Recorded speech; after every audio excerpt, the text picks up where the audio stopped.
He's saying we're live in the back, Chairman. He's giving the thumbs up. Yes, then we're good to go. The Forest and Wildfire Management Ad Hoc Committee is called to order. Thank you all for joining us this afternoon. Our meeting will be focused on the causes, destruction, and aftermath of the Woodbury, Telegraph, and Bush's fire. These fires have impacted this area, and we're looking forward to the presentations and public testimony. If you would like to speak to the committee during the call, we've already went through that, see Paul. Before we go to that, I want to review the City Council's COVID-19 protocols. As you can see from the seats marked off, the seating here is limited at 50% capacity. I think there's overflow over here. However, close contacts can sit together if you're a family traveling together. If we run out of seating, you are welcome to stand alongside the walls or watch the committee from the conference room next to the council chambers. That's the door right there. The council all requests that masks be worn when moving through the council chambers. The council also requests that masks be worn when moving around. However, anyone who is seated at the podium can take their mask off. Paul, will you please explain the charge of this committee? Introduce yourself. All right. Good afternoon, Mr. Chair and members. For the record, my name is Paul Berglund. I'm a research analyst for the House Committees on Natural Resources, Energy and Water, and Land, Agriculture, and Rural Affairs. The Forest and Wildfire Management Ad Hoc Committee has been charged with researching and making recommendations for potential changes to state and federal laws and regulations related to the management of wildfires in Arizona. This committee will also give consideration to protocols and accountability for reducing the devastation from wildfire management and post-fire hazards, including appropriate services available to rehabilitate communities from both the state and federal levels of government. With that, I'm happy to answer any questions. Members? Questions? Donald? Nope. Okay.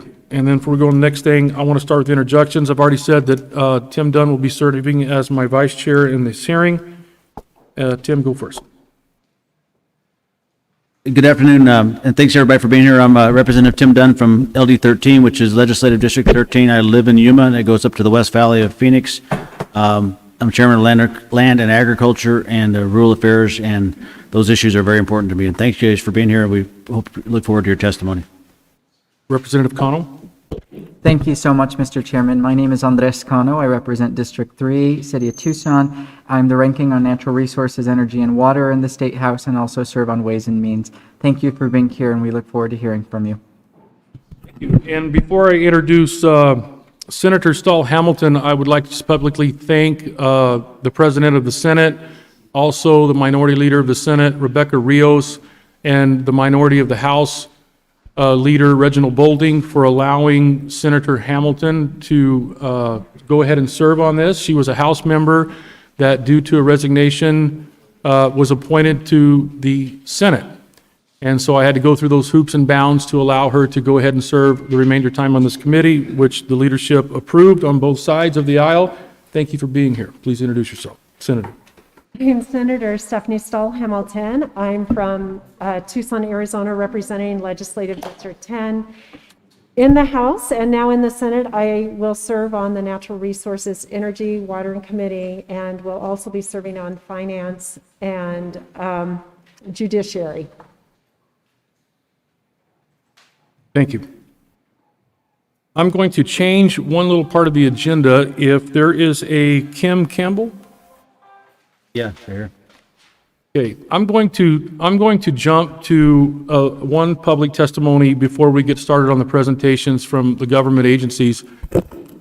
Ms. Campbell was unable to attend the hearing in Flagstaff and has been affected by the museum fire, and she's traveled a long ways, and you got a real challenge to get here, and you're here today, so I promised you would be the first one, so you're up.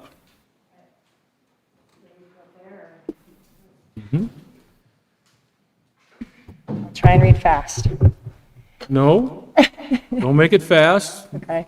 Get out the information you need to. That's what we need to hear. Hello, my name is Kim Campbell. I live on Grandview in Flagstaff, Arizona. I was unable to attend the hearing in Flagstaff related to the museum fire flooding event, so I came here to speak today. Even though some of our dilemmas are different, they have evolved from the same issues: land management, fire mitigation, and post-wildfire flooding. Currently, the biggest issue I am dealing with is having the city, county, and the federal government as my uphill neighbors. What they do on their lands directly impact me on my private land. My ability to protect my family and private property is negatively affected by unilateral decisions made on those lands by various government entities. The questions I have to start off with are for the Forest Service. In our situation, we had an entity called the Flagstaff Watershed Protection Program. That entity acted as a not-for-profit to facilitate getting bond money to the entity that would manage the thinning project where the fire occurred. The federal government and Forest Service then became the manager or administrator of the project because it was happening on federal land. The Forest Service then had contractors bid for the job to do the thinning. The Forest Service chose the contractors that were going to do different parts of the job. In this case, contracts would have been written between the Forest Service overseeing the work and the subcontractors or those doing the work. Those contracts could be vague or very detailed. I will most likely have to FOIA request those contracts so I can actually see where the breakdown occur and on whose end. I think it has been interesting how little attention there has been on the Forest Service as the administrator of this job and the lack of scrutiny directed towards the contractor who started the fire. It is very frustrating that the thinning mitigation they were doing to prevent the catastrophic wildfire actually caused the fire to happen. So my questions are as follows. At any time, was there oversight on behalf of the Forest Service over the contractors doing the thinning? Were there ever concerns brought to the forest supervisor or the district ranger on the COPE regarding the adequacy of the equipment being used to thin, concerns about the capability of the contractors conducting the thinning, or liability and the possibility of a fire occurring due to the processes being used? Was there any verbiage in the contracts regarding the timely removal of timber, even if the timber could not be sold or it was going to cost more to remove it than to just leave it on the forest floor? An example is in the steep terrain areas where aviation resources were used to thin. Was the contractor responsible for removing the timber after it was cut, or was it just left on the ground to dry out and become kindling? What role did the red needle slash piles and the timber decks play in the spread and intensity of that fire? I'm assuming the Forest Service knows what I'm talking about, so I'm not going to jump into details on what I'm saying. I know what you're talking about. Was there anything written into those contracts that obligated the contractors to remove the decks and the red needle slash promptly, and if not, why not? Did the Forest Service oversee and make sure the contractors were using specialized logging equipment versus traditional logging equipment? Had there been specialized equipment used that day, would the fire have started? What liability does the Forest Service have when they are managing a timber project they know could cause a fire due to incapable contractors? Did the Forest Service have someone who went and looked at the area 2 hours after the work had ended each day, or were they just counting on the contractor to say he did so? I look at it this way. If they hadn't cut down some of the timber and left it littered on the forest floor, would it have burned as hot and had they not thinned it all? Would crews have been able to get in there quicker if not hampered and endangered by those fuels that were the Forest Service responsibility to remove? If it had burned with less severity, would we downstream be impacted less? And if anybody's been in fire, they would know the answer to that is yes. I'm asking these questions because we now have a giant burn scar which acts as a funnel and moves large volumes of water very quickly to my private property, impacting my family's life, our safety, and our livelihood. The Forest Service, due to mismanagement of the thinning project, should play a large role in fixing the problem. The county says they cannot mitigate on federal land, but the feds can do that mitigation without the county. At this point, they are obligated to, in my eyes. The original Bear report would be very different now than it was after the fire if a team went back in there and looked at how it looked now. The Forest Service has the money and the personnel to do mitigation in the burn scar, to slow flows, mitigate sediment, do channel design changes, and it's only going to get more efficient if they don't. So every storm we had this summer, it got deeper and bigger and higher water came at the house. The Forest Service has hydrologists, engineers, the money to throw at this problem. We've been told, well, they would have to do another NEPA study. I ask why. There would have been a NEPA impact study done before they started the thinning project, so we know where all the areas are that we need to avoid. It has been really convenient that there has been very little discussion related to how the Forest Service managed the thinning project that caused the museum fire. My question for the Forest Service and federal government is this. There were 3 different contractors who were thinning on the Dry Lake Hills and Eldon Lookout area.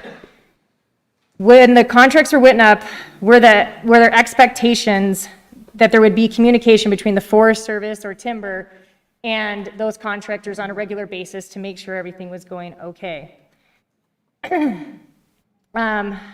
Like I said before, were there concerns of liability or the possibility of a fire discussed with either of any of the contractors before the fire happened? Sorry, I'm losing my spot here.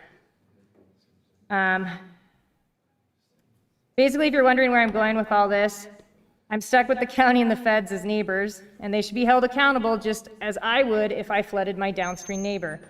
The burn scar mitigation is getting very little attention because, again, the county says their hands are tied because it is federal land. After the storms, the feds were able to go up and fix Eldon Lookout Road very quickly. And so it tells me that they have the ability to go in and look at the burn scar and do mitigation soon. So that leads me to my next point. The county is pushing currently for more money to be funneled to EWPP through NRCS or FWPP, our Flagstaff Watershed Protection Program. And so what they want to do is thin the rest of the peaks because they want to prevent this from happening to more watersheds, thus negatively impacting Flagstaff. The money that they are politicking to get should be going to fixing the problem, i.e. flooding, before going to another thinning project. I am not against thinning, as I grew up with a father that worked directly with the government getting Firewise programs and running all over the state of Arizona. So I do think thinning is necessary. I'm not saying don't thin. But what I am saying, before you give more money to thin further, that you have an obligation to repair what helped cause the fire through mismanagement before doing more thinning. Then if you do thinning, I'm asking that it be done responsibly. I'm asking the state reps to ask the question, what role did the Forest Service play in this disaster? What liability do they have when they are managing a timber project they know could cause a fire, and then it burns, and then we're left with flooding afterwards? Why was all the fuel left up there to cause high heat burns, making it impossible to go direct when it first started burning? Then causing flooding that is far worse because nothing will ever grow where it nuked off. My understanding is the Forest Service may be getting money from the infrastructure bill that is very painfully working its way through our legislature. I have asked our federal reps, specifically O'Halloran, if any of that money is going to be earmarked for areas hit by post-fire flooding, and that would include the entire state of Arizona, not just Flagstaff. Some of that money should be, and it should be earmarked. The burn scar is where we need mitigation plans, and we need it now. I am asking the Forest Service if they have any plans to do anything in the channel that runs straight to my home. Anything to slow the sediment or to block the channels. The county doesn't need to work on, sorry, getting off point. One moment. It's like, all right. So moving on from that, I'm asking state reps if anything can be done regarding reimbursement legislation for private land that has been taken to mitigate the flooding, specifically the taking of private land for public mitigation of flooding and protection of stormwater systems. So when they took a chunk of my neighbor's land to make modifications to the channel below the culvert to protect the city gas line, he should have been compensated for that and wasn't.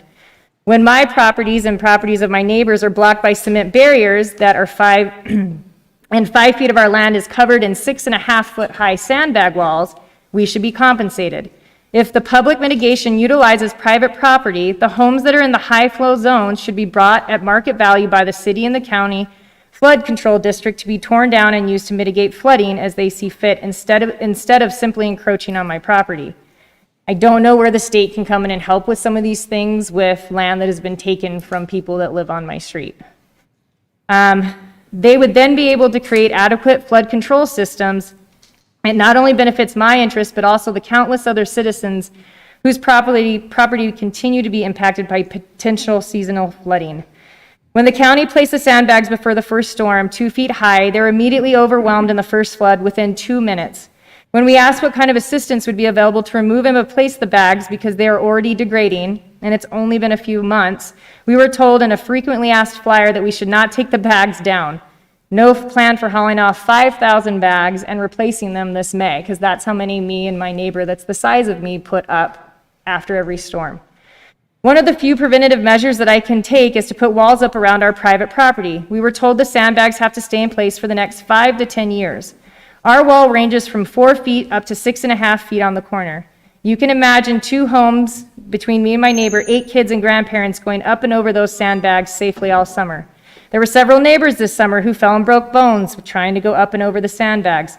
This is not a sustainable way to live. Even though our county assistant supervisor said that sandbags don't impede our ability to access our homes, she is wrong. We asked if we can build a permanent wall to protect our families and make it easier to access our homes. We are then told, even if it is decorative, we have to get a permit from the city, speak to stormwater, then get it approved by the county flood district. And then even after it's approved, I have to cut holes along the entire bottom of that wall so that water can flow across my property so I don't impede my upstream neighbor. But I will then impede my downstream neighbor if they don't have holes in their wall, thus flooding me. Basically, even if we can come up with money to take the matter into our own hands on our private property, we're stuck between a rock and a hard place with little hope of finding resolution. Furthermore, because of the nature of government immunity and indemnity clauses, we can't sue the government for doing the exact same thing that they're doing to us. Thus, we circle back and remind you that they're our neighbors, the county and the feds, and basically what they do above us, we can't, through the law, go after them, but you can sue your neighbors. That's about what we've been told. The county can put up cement barriers and divert flows into the channel, increasing the velocity and height, which is what they did at the top of our street. And in certain cases, they have told us that they weren't mitigating or diverting the flow, but when you put barriers up, it channels it to a culvert that can only handle 325 CFS. These storms were between 1,500 and 2,000 CFS this summer.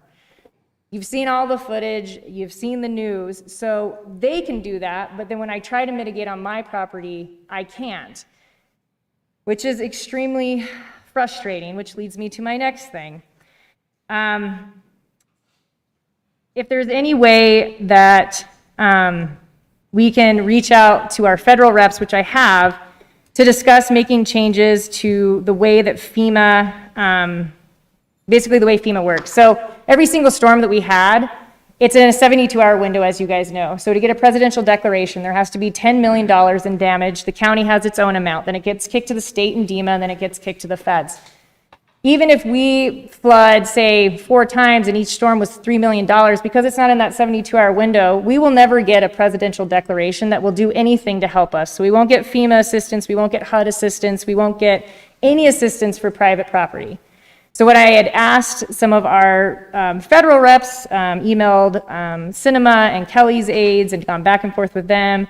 I did get a response from O'Halloran that they would try and look into it, is that there has to be a change to the way that FEMA works so that it's not just helping people that have hurricanes, it's helping people like us that live here in Globe, Miami, and Gila Bend, and Flagstaff. So when we get flooded 10 times next summer, and my house floods every time, FEMA will actually say, we need to put money towards this. As it stands now, we will never get federal aid every time we flood.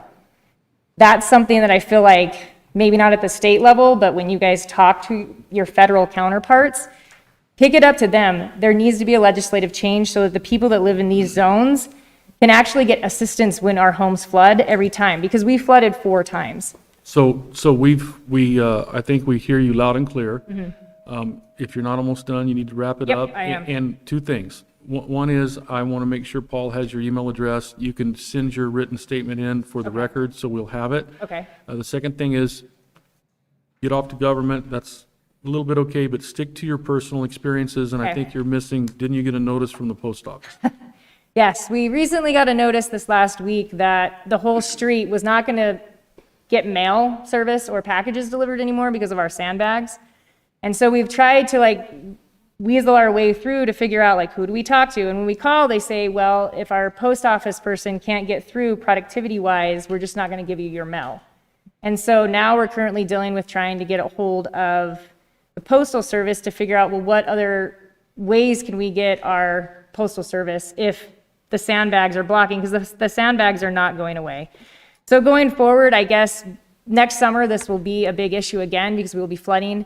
We have children that live there. As you know, in the Schultz fire, a child was killed post-fire flooding. And what I'm trying to prevent on our street, in conjunction with all of this other stuff, is a child or adult drowning. That last storm, when it was 6 feet high, we were looking to trees to figure out what tree are we going to climb when the water comes over the wall, as we were throwing sandbags up to prevent it from breaking completely.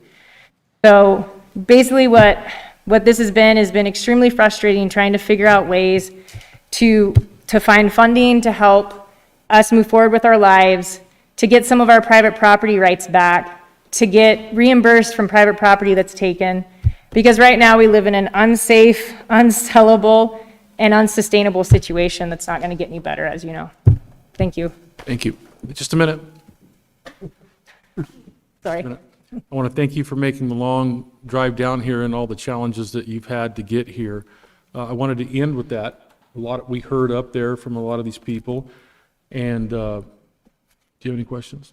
No, I was just say, after last month's hearing, we went and toured the neighborhood, and I appreciate I know exactly what you're talking about. A lot of people don't. They just come take a picture and then they leave. Thank you for being here. Thank you. Tom, No questions. Thank you for being here. Senator? Thank you for being here, for sharing. Thank you. So standing there at his property and saw those undersized culvert pipes that were actually turned uphill to slow the water down, to back it up, to run it down the street. One thing I want to point out to the members in your testimony that you said is, I want to wrap it up. The city government's telling you that here are the sandbags and it's your responsibility to remove them, but they want you to leave them there for 5 to 8 years. And they're not a hindrance to you and your property and ingress or egress, while people in your neighborhood have gotten broken bones going over them. And now the federal government, who's really the cause of the upstream stuff, 2 things. Now they're saying they won't deliver your mail and packages anymore, but the city government is saying that there's no hindrance, and they're saying that there is. So you have conflicting stories there. And the last thing I would like to point out of your testimony for the public as we move on to these other fires is that you almost said it perfectly. Your land neighbors upstream, which is the federal government, they are not held accountable, but yet if you were to do the same thing to the private property owners downstream, if you were doing to them what you're getting done to, you would be held accountable and be in a courtroom. I would be sued, yes. Yeah. It's happening right now in Flagstaff, multiple property owners. Thank you for being here. Thank you. Okay. So let's move on to my hometown here and the mayor. I saw the mayor back there. Mayor, good to see you here, Mr. Algrameros.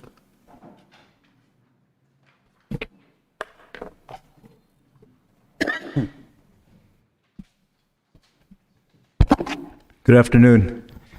On behalf of the City of Globe, welcome to our council chambers. Representative Cook, want to thank you for establishing this ad hoc committee to look forward to what the future is and open dialogue to make sure we can work positive things in the future. I want to thank our staff for working with our staff to make this meeting happen. It's being live streamed. Paul, your assistant, was thank him for all his communication and work with us also. My hope for these types of meetings is for a positive outcome. How we can work together, listen to each other, so we can together learn how to improve what we do with fire management, what we do with suppression, and what we do with restoration. Speaking of the telegraph fire, I remember driving from Mesa, and we pulled into Superior, and I remember seeing the column of smoke.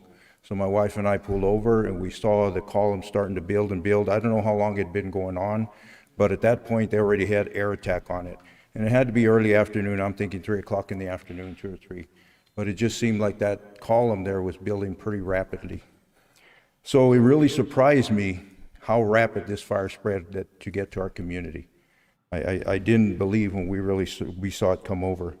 There were many of us in Miami that day on the west side when that fire started hitting Miami. And to see the flame lengths and to see where it was going to the South Hill of Miami and all those homes. And we thought it's going to burn that whole structure. But I'll have to say that the work that those firefighters did that day, throughout the day and that night, to steer that fire away from the South Mountain Hill of Miami, saved many, many structures. It was nothing less than amazing to see that. And we also understood that by steering that fire to the south and to the east, where it was going to go.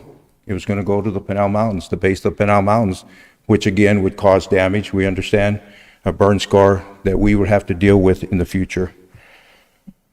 And we saw that type of work in the Russell Gulch area when that fire approached many structures in that area, and the air attack and the work of the firefighters that worked hard to keep it away from very many structures. There was no damage to any structures in our city in this fire, but we knew that there was many structures damaged throughout its path as it worked from Superior up to the top of the world and around our community to El Capitan that had some destruction up there, finally till it came together with a mescal fire in the San Carlos Reservation. The extensive damage that our community did see was from post-fire flooding. Unfortunately, our community received about 5 times as much rain as we normally do in the past decade. So that was part of the problem. And you combine that with a burn scar that we now have around our community, we saw water run where we've never seen it run before. I was born and raised here, and I have never seen water run above the waterways that I saw into the streets, and just to see even Walmart shutting down a Highway 60, a main corridor, because of the flooding that occurred. This is when we really saw our community come together. The county, the city of Globe, the town of Miami, ADOT, all the local minds came together, and to see the residents that came out with their shovels to help each other to clean up their mess in their homes and in their businesses. We heard the frustration from our residents. They wanted answers right away because they had damage to deal with. So we heard it, and we couldn't get those answers because we know it doesn't move fast like they wanted to see. The telegraph fire was a high-profile national fire, and a meeting was held at our fairgrounds and a visit to our shelter at High Desert. Representative Cook was there and other legislators. Our governor was there. And on that day, they allocated $100,000 to erect 2 large shelters to house animals, and it was much needed at that time. My concern was, where was that same help after 3 major floods in our community occurred that damaged 10 to 20 times more structures than the telegraph fire did itself? I visited Little Acres Mobile Home Park, which was the 3rd flood, and it was a couple of days later, and to see the damage there, and what I saw there was two porta-johns, a stack of water, and a small potable water for usage. No electricity, no sewer, no water, because of the damage that occurred and the assessment that was taking place. Why were not our area given the same consideration as it did with the telegraph fire when it came through? Where was the help for these people? These are human beings. We put up 2 erected shelters at $100,000 for animals. What about the people that lived in there? I am not one to point fingers or place blame. I have over 35 years experience in the fire service, structure being my expertise. I understand that wildfires are a different animal, but until really you've been in that command chair to command a fire, whether it's a structure and whether it's a complex fire like this, over 200,000 acres, I think it's a little hard to comment on the strategy that took place. When you're in a command position, you look at ways to minimize damage, you triage, you take the highest priority is public safety and firefighter safety. We all remember the Granite hotshots that died that day a couple of years ago. I could not imagine putting any firefighters ahead of that fire, to the head of that fire, because of what they were facing. The rapid spread, because of the terrain, because of access and roads and trails to get to there. And I don't know the exact details. This is just my opinion. But we need to understand that we have environmental changes in our state and our community that we need to deal with. We have hotter days, less rains, there's much growth. These are the things that we need to address, and working together, listening to each other, the way we're going to get it done. So as I said at the beginning, I hope that we have a positive outcome to this and come together to listen to each other, to address, listen to the lady that just spoke, with FEMA and being able to get funding from them also for these individuals that are hurt. For our city, I will continue to solicit funding for assistance to purchase equipment and supplies and to help mitigate our waterways so that water can flow freely when the rain does come. The county has contracted with many contractors, done an amazing job to clear our waterways now. We need to continue that for the next 3 to 5 years. And we need to work on establishing some kind of barriers where we can slow this water down, because we know it's coming. Not only on the mountains, but throughout our community, because we have waterways that are deficient on its side, and that's where the water runs over. We need to establish some kind of engineered barriers that will keep the water within the waterways. I am also going to request funding to help Globe, Miami, and the county establish ourselves as a fire-wise community, to educate our residents on how to prepare their properties for the future. We live in a fire environment. We can't help that. And it's not if it's going to happen again, it's when it's going to happen again. And it will come, fire and flood. So by establishing a fire-wise community, working together with the Forest Service, with the counties and the towns, hopefully that'll help us. Again, I just want to thank you for allowing me to speak before you, and thank you again for this opportunity. Thank you, Mayor. And Mayor, before you go, a couple things. I'm going to go back to the flooding and the victims that you were saying, where was the same response? And you brought out a difference in, well, you've got money for these tents for erection for these animals and pets of these displaced people. Those people were forced to evacuate from their homes under evacuation orders. They had nowhere to go. And so they've got pets and they needed those things done. So you said, okay, the telegraph fire is going on here. Well, then the flooding happened. You made a comment, well, where's the help? Well, the Red Cross and those people that organize that stuff with the county emergency, which is the one that contacted me needing the help for the other stuff, Carl did. What role did they play? Was that in your city? What could have been done different? That's what we need to know. What resources were available during the fire? What worked well? And then after the fire, I caught your comment about, well, we knew what that was going to do when it went to the canals and we're going to get flooded. I didn't know that was going to happen. These people appear to know it was going to happen. But you said you knew it was going to happen when there'd be flooding. Well, we assumed that would happen because we know we had a burn scar from the canal fire already, so we assumed we already had that.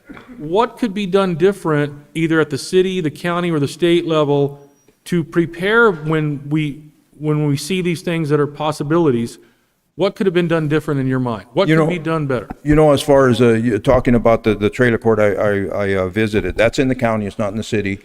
But I think the problem there is they did shut up shelters, and the American Red Cross did an amazing job. But what happened is these people, their property was there, and some of the trailers had moved, and they were living in their cars, they were living in their damaged trailers because they did not want to go to shelters, because they wanted to protect their property. I'm assuming that's what happened. As far as helping them more, I don't know what could have happened. It wasn't in the city, so I don't know. I just, there was probably over a couple of hundred residents that were affected there. And that was only one part. There was other parts throughout there. As far as the city, as far as us moving forward, we learned a lot from it. And I think better communication is a key. I think getting information out to them. I think we as a city are going to go reevaluate our emergency operations plan, which we need to, and whether we establish an emergency operations center for our city.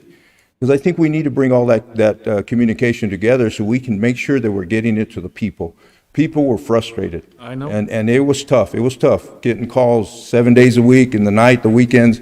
They wanted answers, and we couldn't give them. But we know it doesn't happen overnight. So I think just evaluating what we did and making some positive changes, I think, not only within, but throughout the government. The lady talked about FEMA. We're never going to reach $10 million. We're going to work on that. That'd be great, because we really need the help. The last thing, so we can, it not hurt your long mayor, but when you do the assessment, when you come back and do the Firewise, what I would like to see too is something that we're going to talk a little bit later in probably our next hearing, but evaluate the sediment load. Upstream, look at the sediment load. When there was 12 or 14 feet between the top of that stream channel or through Globe here, what we have, in some places we may only have 6 feet today because of that sediment load that is shifting downstream. And that's where our problems, I think, are going to be in more important in flooding in the future in Globe, because less water will create more flooding because of the sediment load, which has now been moving downstream. You bet, and you see that on the west end of Miami before you come in that creek, how high it is now, with the sediment that has come down from the hills, from like the top of the push it out world into 60. and stuff like that. You bet, it's not very deep anymore. And when we saw that one day, the first fire in July the 4th, when it rolled on that corner as you enter North Broad into Globe, and that turn is about 20 feet deep, and it was about that high from cresting over. That's how deep that water was when that first flood came through. So yes, we have to keep our waterways in our strategy. Donald? Sure. Thank you so much, Mayor, for your public service, and we know that your expertise is something that's going to really be guiding folks on the ground. I am curious, the timeline that the community in response to the fire, it's been really jam-packed into a series of months after those summer months, right? And I understand that you had an August meeting with local officials, varying agencies that are a part of the recovery. And I'm just curious, do you think we are already behind schedule preparing for next year? Are you confident with where the conversations are going? And I also want to thank you for your vocal support of the Bipartisan Infrastructure Act that just passed the Congress that could bring up to $200 million to the area to specifically assist with recovery. So I'm curious how you feel moving forward with the conversations. I think one of the biggest things we did was organize a community town hall, that we brought all that information together, and I think that was important. So I think we're going to build on it. I don't think we're behind it. It's already in our talks to review what our strategy was and how we move forward. I mean, we have to start planning now. As a city, we're going to plan not only for this year, but we need to plan for 3 and 5 years down the road to make sure that we take care of our community. And the hardest part is, how do we mitigate it? How do we slow it down? And that's going to take experts from outside to help us. And Mr. Chairman and Mayor, one more question. I just have just an emotional response to hearing the tragedies that we experience, people living in their vehicles, trailers just completely washed away. What is the response on the ground moving forward? Are you still dealing with displacement? And are there resources in the short term that you think your community might need?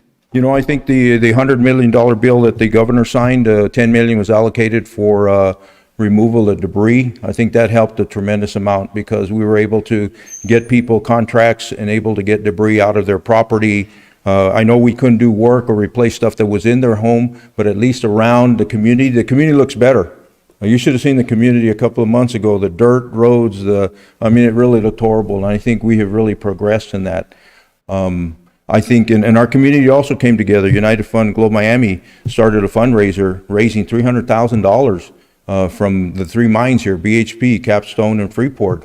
And we were able to get $300,000 that went to the Salvation Army. And now individuals can apply for funding, and that goes directly to those residents to replace personal stuff. So that has been a big help. That is where we're deficient. We really can't help them. And a lot of our residents don't have flood insurance. They can't afford it. So now they're really they're lost in everything they had. Thank you. Thank you. Senator? Thank you. Al, I want to thank you for all your work and your communication with me. And when you were thinking about that, I think about when the old Copper Hills flooded down there and Bonnie's Pizza, and I don't think people understand, and, you know, getting those roll-offs there to help these people out. It was little, but it's. That really helped. Yeah, Yep. thank you. Thank you.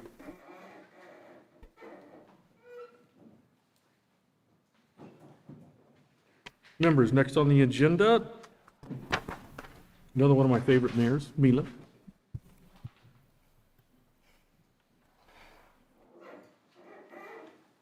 Good afternoon, everyone, and thank you, most importantly, for hearing our stories of the communities of the Copper Corridor. My name is Mila Besic, and I'm the mayor of Superior, so once again, thank you. Over the years, Superior has experienced many fires. In fact, Pinal County, despite our town manager letting them know, we have had so many fire starts, either due to lightning, recreational use, and just the dryness, but our terrain makes us ideal for fires to start. We were obviously the start of the Woodbury fire. It was near Superior, so we were in the headlines there, and several years ago, the 454 fire. But on June the 4th, when the Telegraph fire started, no one could have imagined that that fire would have spanned the terrain and the distance that it has done, that it went through. I'm a lifelong resident of Superior, and my family spans 5 generations. There is no one in the world that thought a fire that started on the south side of Superior would go all the way to the Pinal Mountains. No one ever imagined that. On Saturday morning, when I got the phone call that, you know, we're going to put your town on, we're going to start your town off at ready. Oh, wait a minute, an hour later you're on set, but don't say anything yet because we're still waiting to get our act together. Everybody's doing the best that they can because this fire was relentless. There was no time. The fire raged on Sunday evening.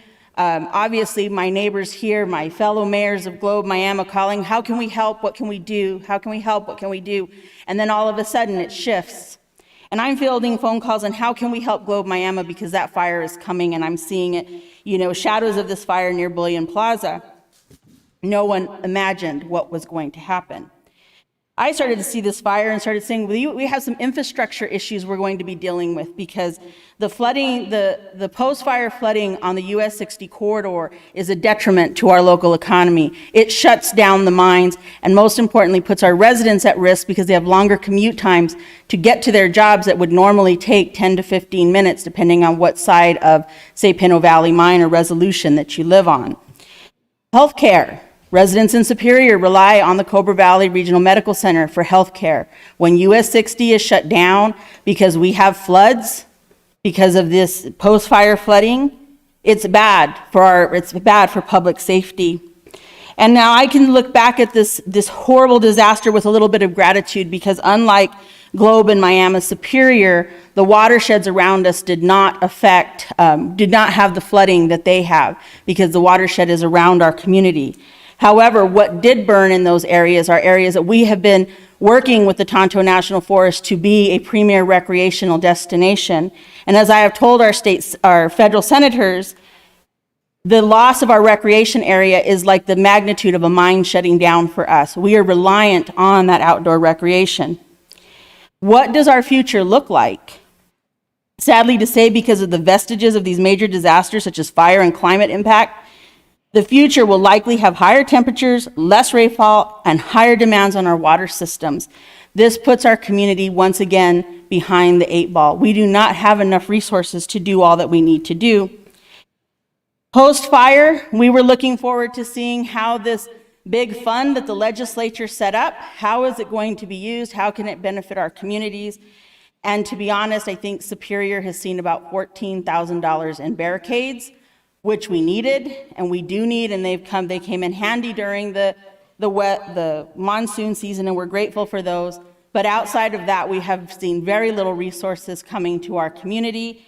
After a meeting, I heard there might be some money for the Arizona Trail and some of our trail cleanup. The reality is some of our most premier trails have been burned. And it's easy to sit here and talk through our anger and our fear and everything that's happened to us. But the reality is what I've learned as the mayor of Superior, who has to deal with the Forest Service on a regular and consistent basis, whether it's for recreation use, economic industries like the mine, or disasters. Frankly, our Forest Services do not have enough resources.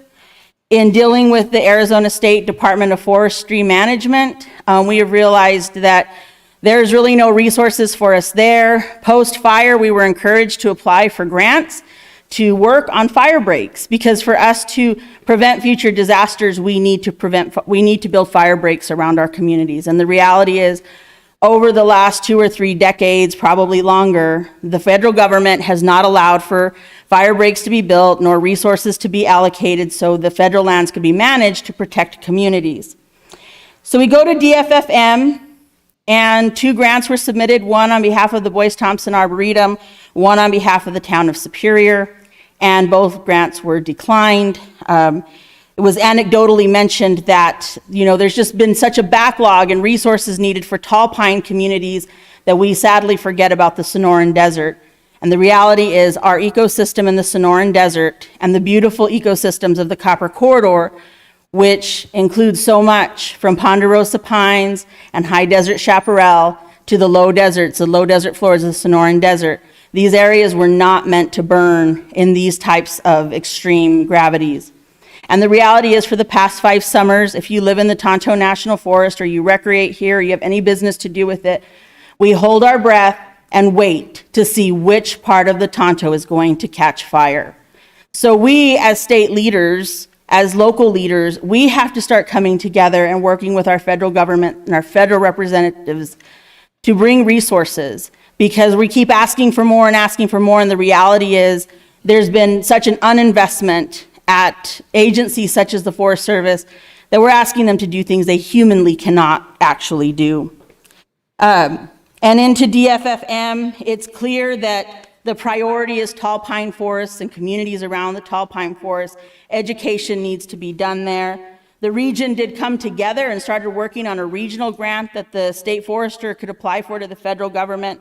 And we were basically told the amount of fire breaks that we need to truly protect our communities from now and into the long term to build a 1-chain fire break will take up to a decade, at least 5 years to a decade, to fully fund it to actually get this done. And this would even include top of the world, so it's 2 counties and the town of Kearney, which also has fires throughout the Gila River. We have extensive problems dealing with invasive species that are, adding to these fire issues. So the complexities are here, and much like Mayor Gameros, we're also going to be putting together a FireWise program. We started beginning the implementation of a FireWise program in 2019, before this fire started, because we knew we had to take matters into our own hands, because Pinal County derated us as not a high fire risk. No, you guys are fine, don't worry about it. And we're like, every year, there is some major fire that starts here, so that when you get rated lower, you get less funding. So we have some challenges to address, but I'm confident that this region will always pull together and come out of it. But for instance, because of our low census counts, Superior is going to lose $300,000. FireWise is still going to be a priority. We're going to have to budget to find that money, and I'm sure my fellow mayors can tell you the same thing. We're doing more and more with less and less, and these communities are suffering. This fire was another hit to all that we've been working forward. Thank you. Thank you, Mayor. Mila, if you want to give Paul your written statement for the record, I'd appreciate it. Can I email it to him, because I have. Yeah, whatever you want to do. Paul can get it from you for the record. I'd appreciate that. So first of all, you mentioned DFFM and Superior only received $7,000 for some barricades and stuff, and that was out of the special session bill money? Well, it all went to Pinal County, and then Pinal County gave us some barricades. Okay. So my next question is that you said that you put in the town of Superior, one for the Arboretum, one for the town of Superior for grants. But could you tell me real quickly, please, what exactly those grants requests were for and the amounts? They were to begin removing invasive species out of the Queen Creek watersheds and to begin building some fire breaks to protect our community. So if you look at what hasn't burned around us, it's basically direct paths. And one thing that I did not mention in my testimony is that this fire came within 100 feet of the Arboretum, and we almost lost that. That would have been 100 years of plant-based research and the economic driver for my community. So we have to protect these assets with a lot more attention to detail. I agree with you, but we've lost 400-year-old saguaros too in the bushfire, and we're going to talk about that a little bit later. So back to my point. So what were the grants applications They were for the there- Arboretum was to remove the species, but how much? Invasive species, I don't remember the exact amounts. I should have brought that with me, but I When can you get that. email that to Paul, would you just give Absolutely. me the specifics of what the two grant requests were for, what they were denied, and then how much they were for? Absolutely. Okay. Thank you for being here. Thank you. Very well said. Connell? I have no questions. Senator? Thank you. Thank you, Mayor, for being here. Oh, Mayor, has the federal government given the town of Superior any funds whatsoever to deal with anything, or is it just the state that stepped up and is? There's been, because of the way the fire burned and they were able to keep it from creating great impact, I don't think there's been a need for the federal government to give us direct resources. What we are trying to do is work with the Tonto so they can get more resources to build the appropriate fire breaks. So nothing has come to us. Okay, thank you.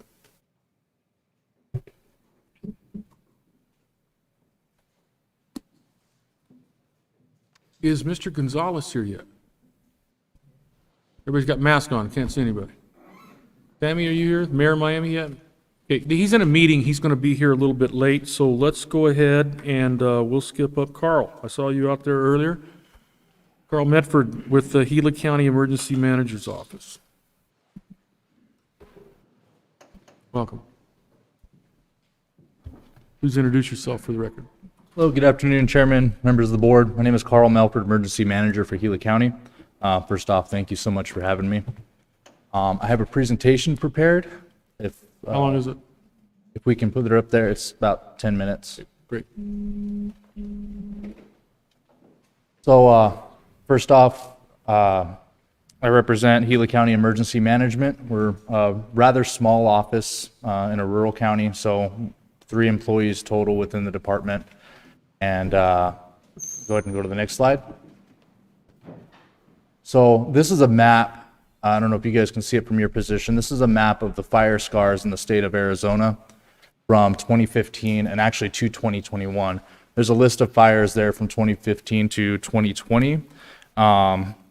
We'll go into 2021's fires more after that, but I just want to emphasize where Gila County is on that map. You can see that we have gotten the short end of the stick when it comes to wildfires in the past 5 years. We've definitely had more than our share here in Gila County. Next slide, please. So what Gila County's role in Gila County Emergency Management, more specifically, what our role is in a wildfire response, we stand up the Emergency Operations Center, which is a center where local representatives and officials come together to make decisions on local resources at a local level.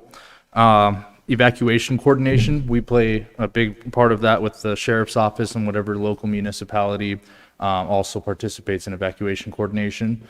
We utilize mass messaging systems such as Everbridge. We coordinate shelter operations and mass care, and we do damage assessments and recovery for the communities. Next slide, please. In 2021, we had 3 major fires that we activated the EOC for. The first was the Mescal, and then the Telegraph, which later connected, and then also what gets often overlooked is the Backbone Fire up just outside of Pine Strawberry. The County Emergency Operations Center was running local operations on all 3 fires simultaneously. This resulted in me actually having to call in another emergency manager from another county to assist so we can divide operations between southern and northern Gila County. Next slide, please. So this is a video just to kind of give firsthand perspective. Hopefully it'll play. This is a short clip of the fires from what we had seen from our own backyards. And most of our staff is local. We're a small department. We fall under the health department. I usually operate an EOC with around 5 or 6 people, and the one upside to a health department post-pandemic is the staffing increase was massive. So instead of walking into an EOC with 5, 6 people, I had an EOC staffed with about 12 people until I got the map of the evacuations that we had to perform, which I lost about half of the EOC staff, if not more, due to having to send them home to pack up and evacuate their own homes. My own emergency management assistant was evacuated as well, and an emergency management specialist, and he was staying at my house, and my house was also in the set mode. So this definitely landed in our backyard. So this right here is the aftermath of what we were left with after these fires. Go ahead and go to the next slide. Put one back. So evacuations, you can see the tents that were discussed earlier, and thanks to you, Representative Cook, for helping out with that as well. We were in a really tight spot. We've never seen an evacuation of this scale, and without these tents and the funding to supply them, we would have been completely lost, so thank you. Everbridge, our mass notification system, has about 30,000 users. 6,000 of them received an evacuation notice for the Telegraph Fire around the same time that 2,500 received an evacuation notice for the Backbone Fire. This is a massive evacuation, especially for a rural county. Carl, let me hold you up there. Who has the authority to issue an evacuation order?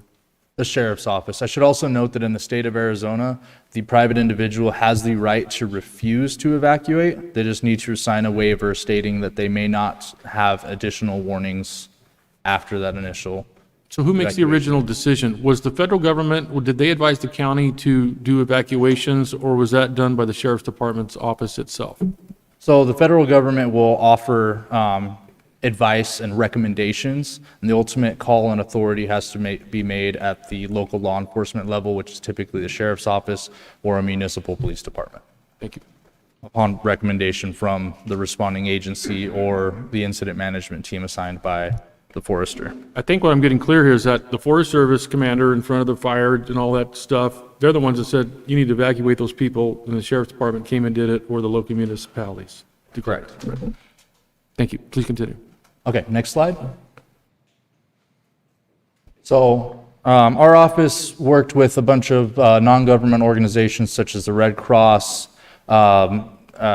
Salvation Army, and pretty much any other organization that we can get out to stand up an individual assistance service center. What this was we set up at Charles Bejarano School, had all these representatives from these organizations that provided disaster relief and guided folks through a tour to stop by and see each individual one to see what assistance that they can get from each of those organizations.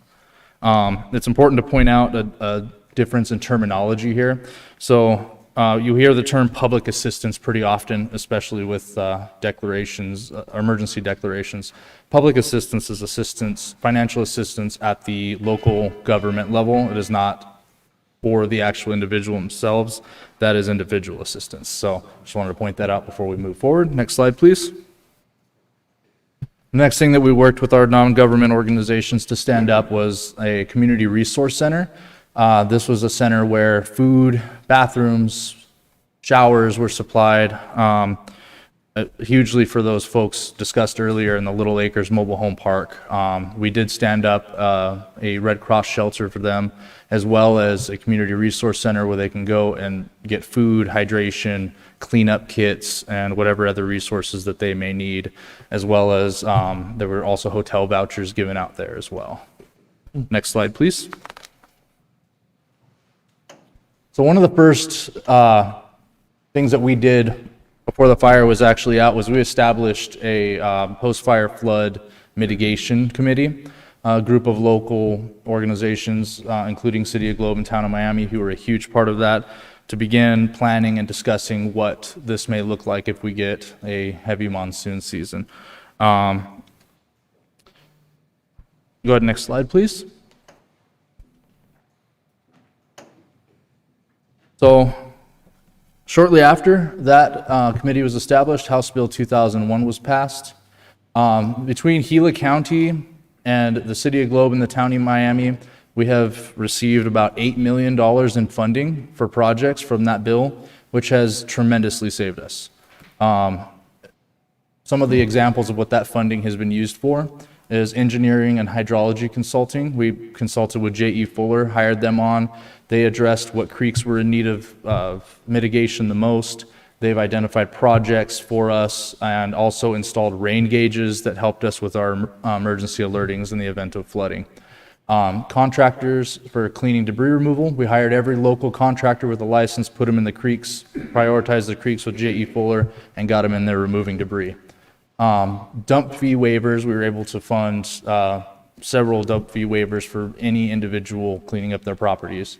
Sandbaggers and sandbags, of course, wood chippers, grapplers, vacuums, vacuum equipment, various other equipment, and then also a huge return on investment. This is fairly recent.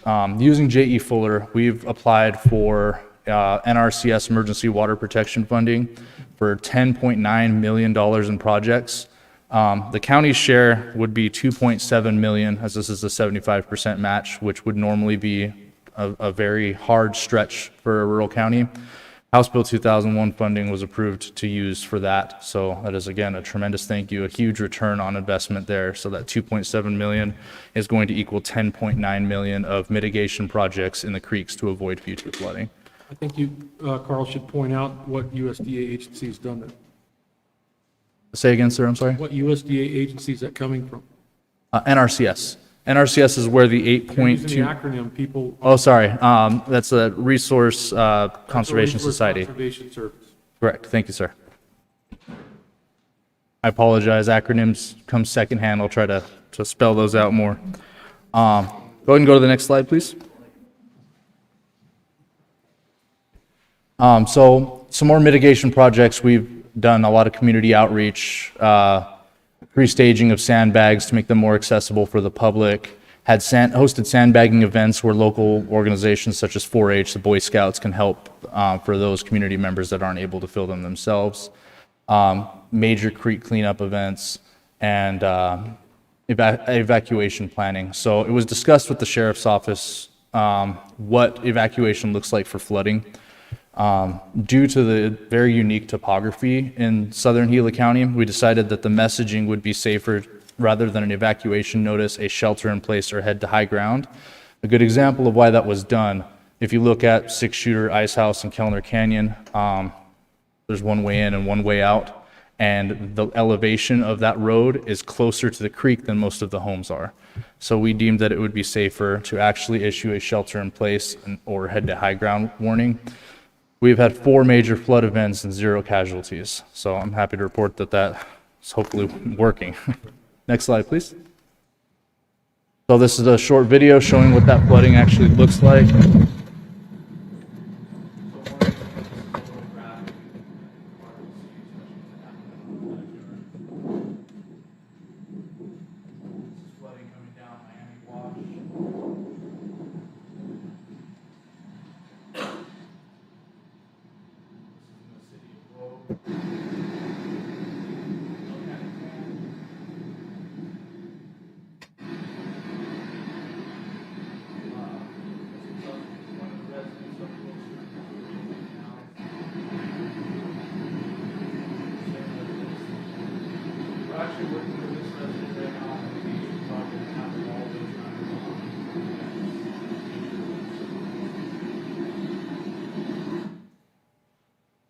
Some of the aftermath of the flooding in Miami, the mud amount was absolutely ridiculous.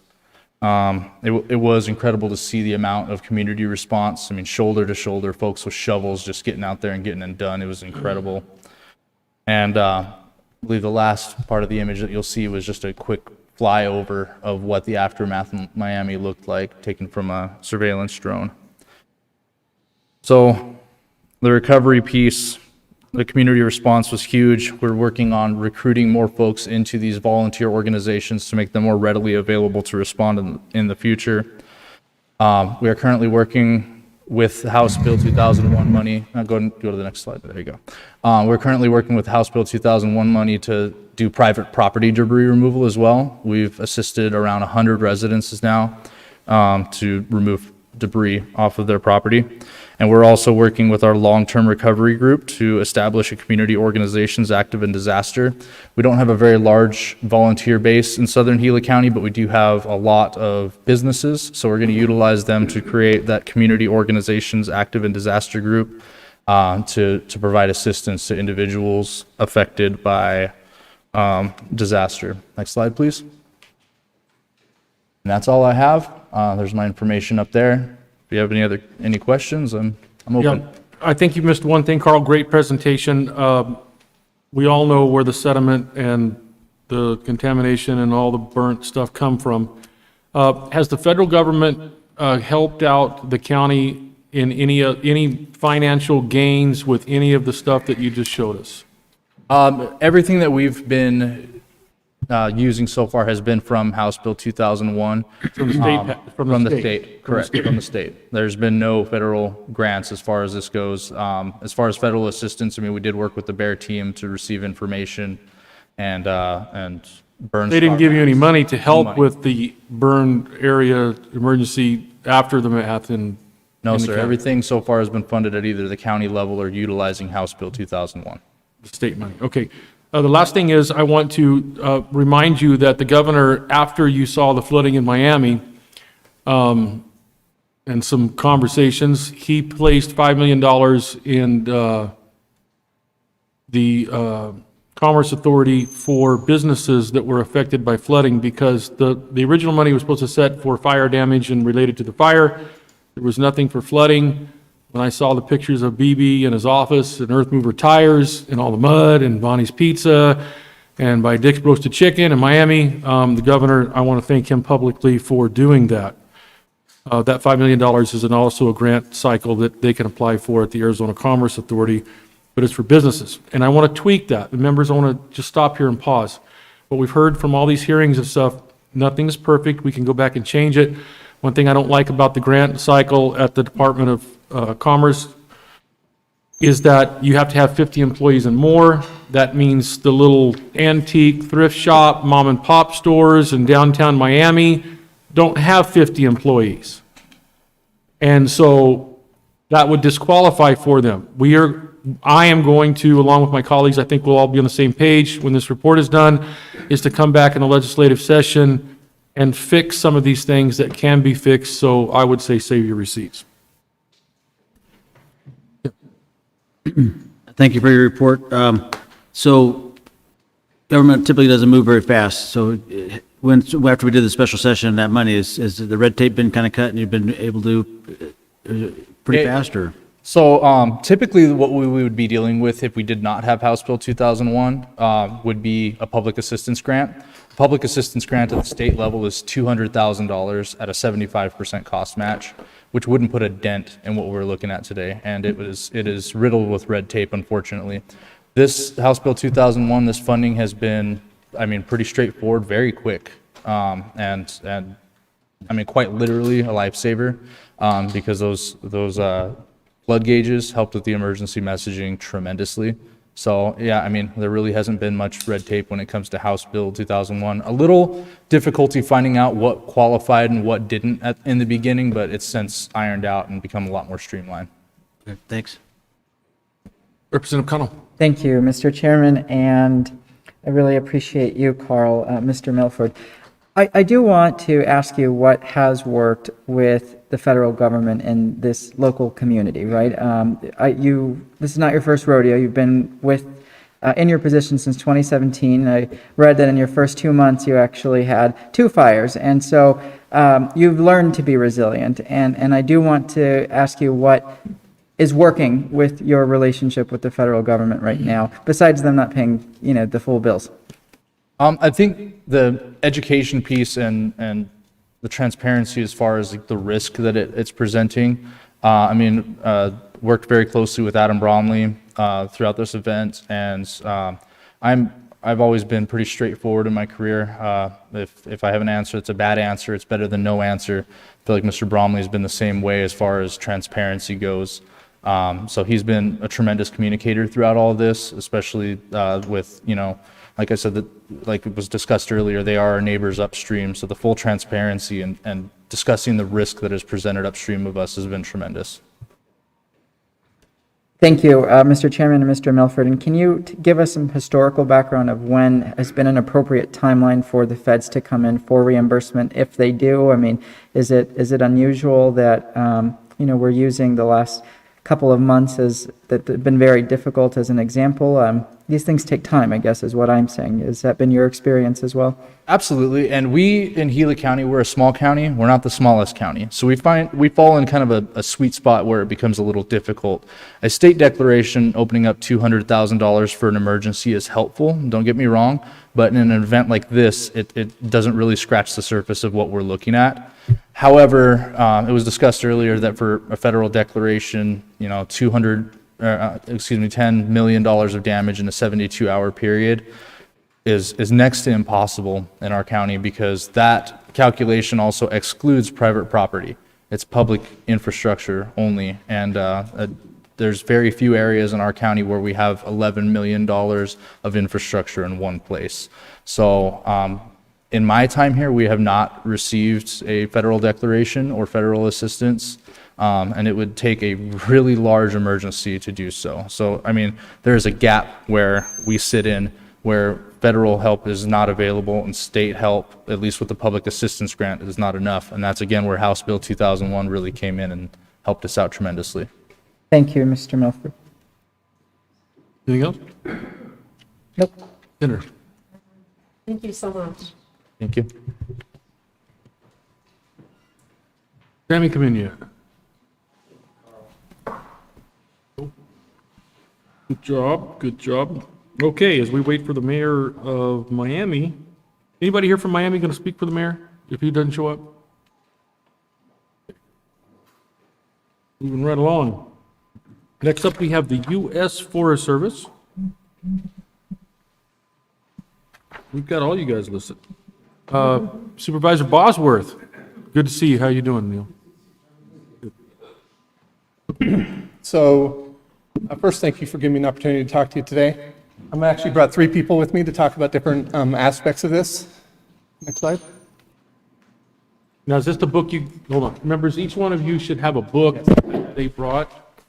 And Carl, which reminds me, make sure you email that to Paul. Paul, check with Carl, make sure you get a copy of his for the record. So it's a lot of information we're going to try to go through. We'll try to be complete and go through it quickly, though. First off, Tiger Rohr, he is our forest fire chief. He is going to talk about fire ecology and kind of the fire response for these 3 fires. Next is Michael Martinez. He is going to talk to you about some of the bear work, burned area emergency rehab work that was done. And so if we get jargony, please call us on it. If we start using acronyms, please call us on it. We do a lot of that. And then the Deputy Forest Supervisor, Tom Torres, over there is going to talk about some of our restoration work moving forward. Next slide. So the Tonto, real quickly, very big forest, 3 million acres, largest forest in the state, one of the largest forests in the country, very complex. It goes from 1,300 feet to 7,900 feet, so from the desert to Ponderosa Pine. It makes management of the forest very complex, and as long also with fire and fire response very complex. And I think you're going to get some of that, probably starting with Taiga now. I'll stick around to answer some questions at the end.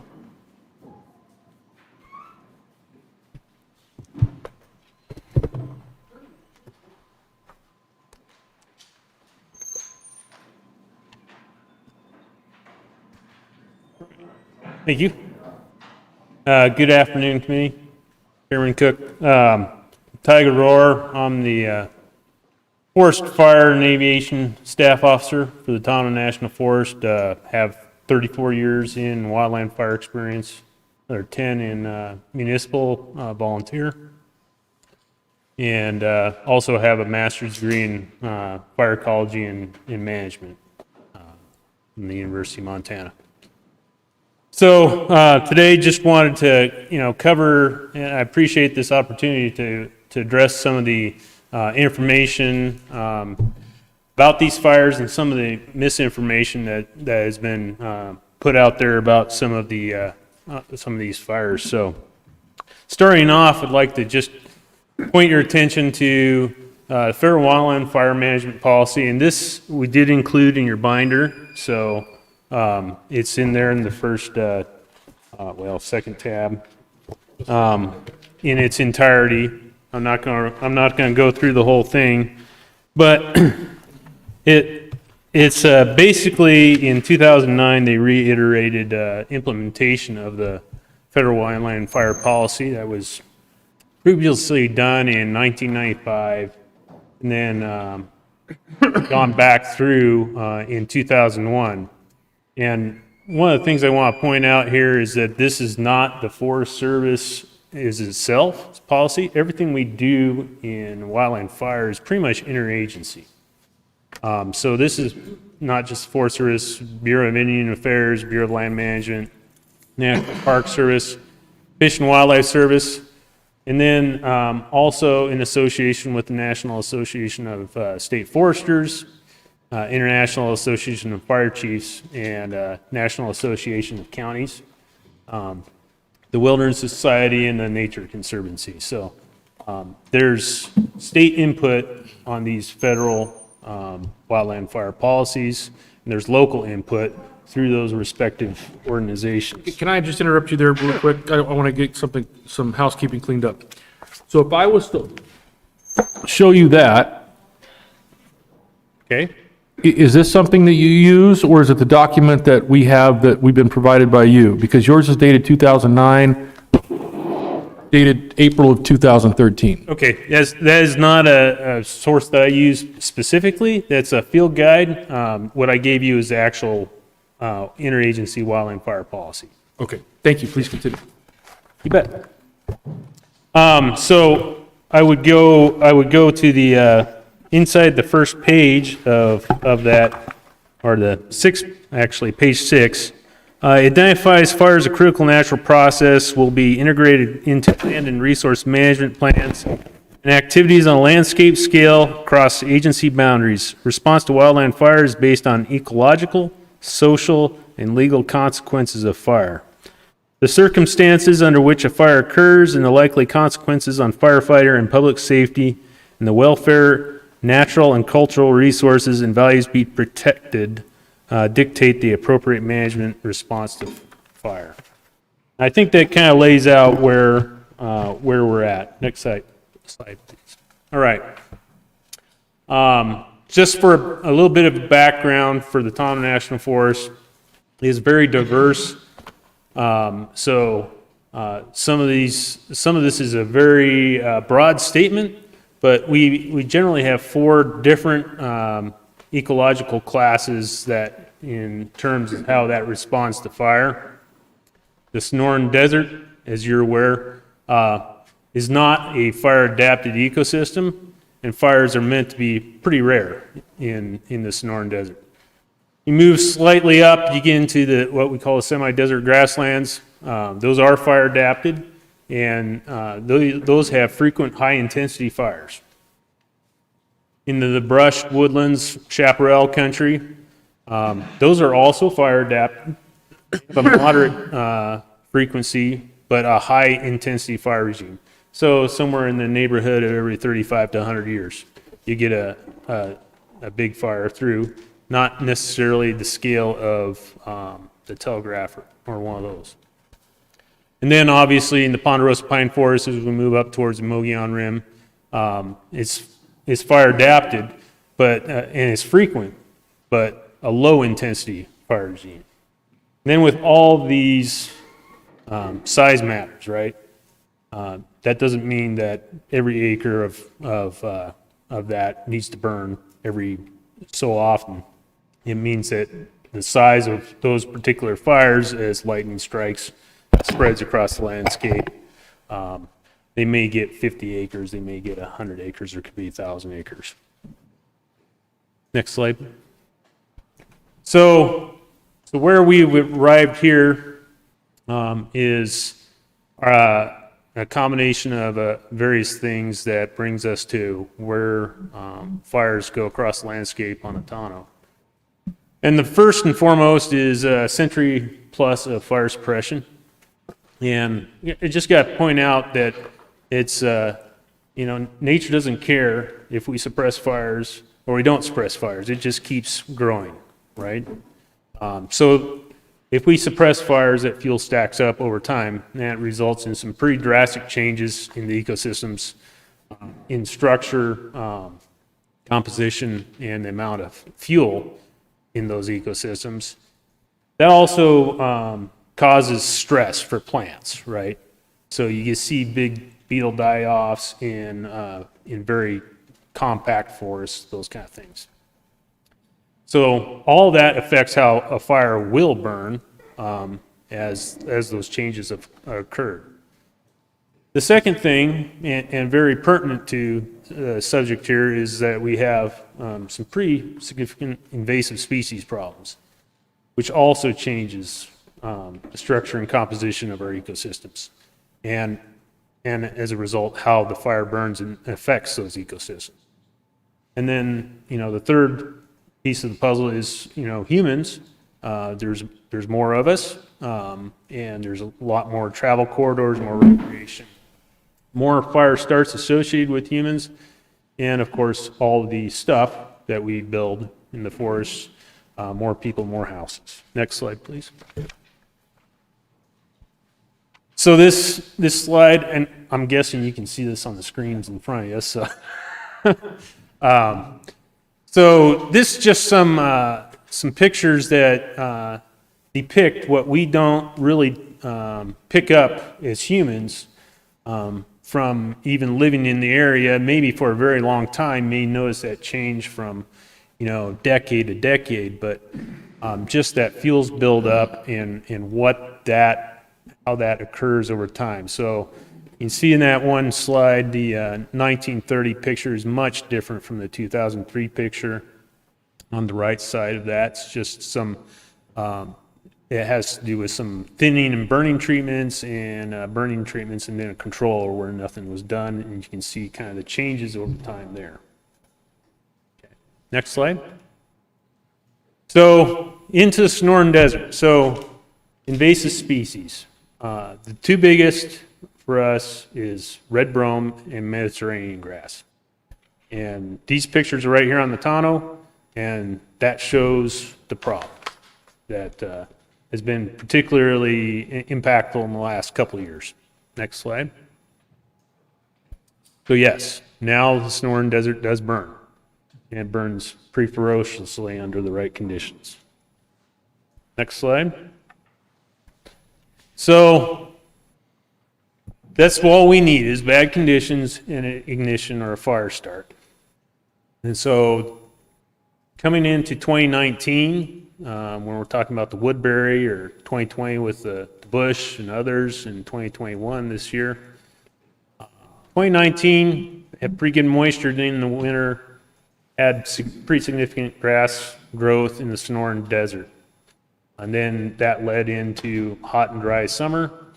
I should mention that those invasive species in the Sonoran Desert, red brome, Mediterranean grass, they're annual.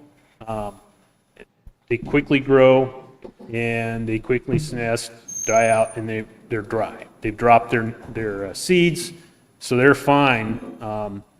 Those particular plants are fire adapted, but what's left at the beginning of summer is what you see, the brown, really tall, thick grass out there. That shouldn't be out there. Coming into 2020, we hit that really hard with new record moisture during the winter, and just the right timing for that annual grass. So it caused explosive grass growth in the Sonoran Desert and into the mid elevations. And then it was extremely hot, extremely dry. And of course, COVID did play into our fire season last year and this year.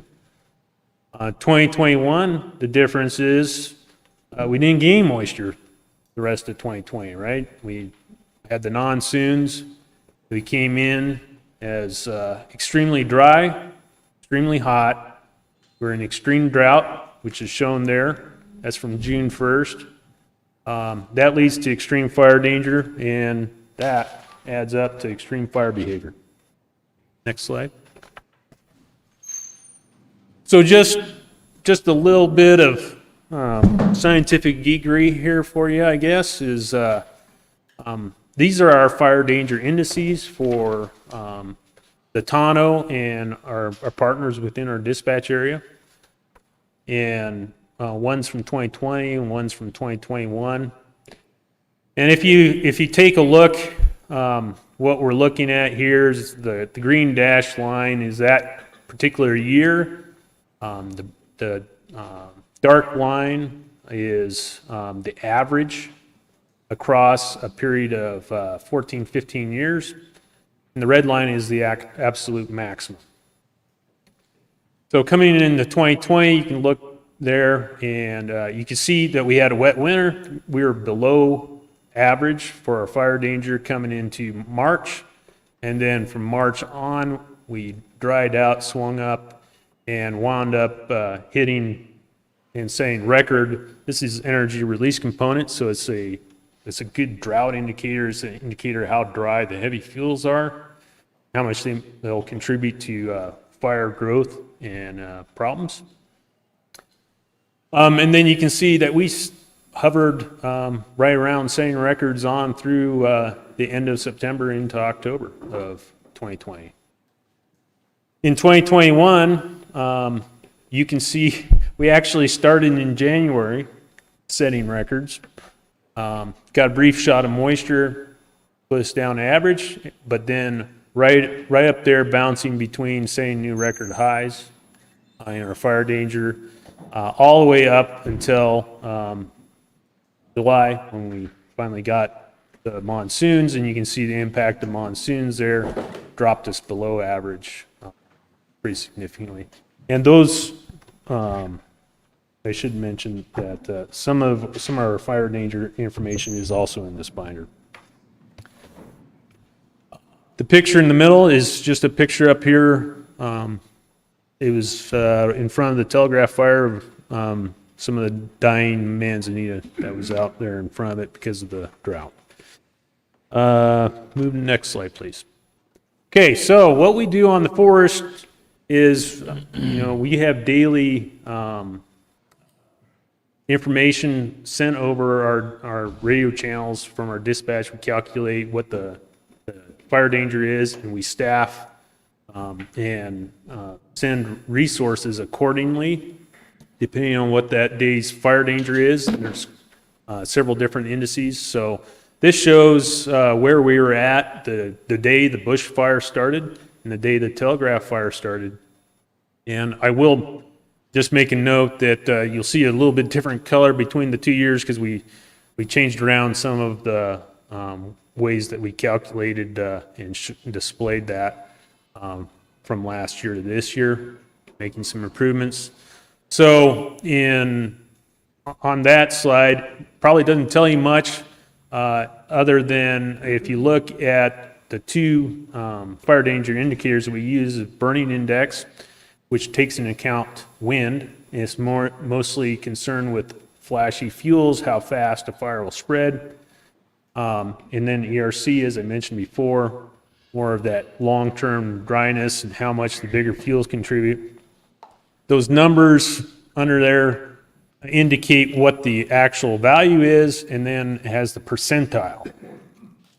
As you can see, we are right up there, 97th percentile in the Sonoran Desert for burning index on the day the bush fire started, 95th percentile in ERC. Obviously, extreme fire danger, and last year, we had a 3-tier response level. We were at the highest tier of response level, which means any given start that particular day, we would send basically our maximum initial attack response. Moving over to the Telegraph fire, you'll notice the Sonoran Desert, and we do these fire danger rating areas, which pretty much are described by the name. If you have questions on this, just let me know. But so the BI, or burning index for that day, was 100%. That means there's no other day in that record that had a higher burning is the max 100%. Energy release components 96%.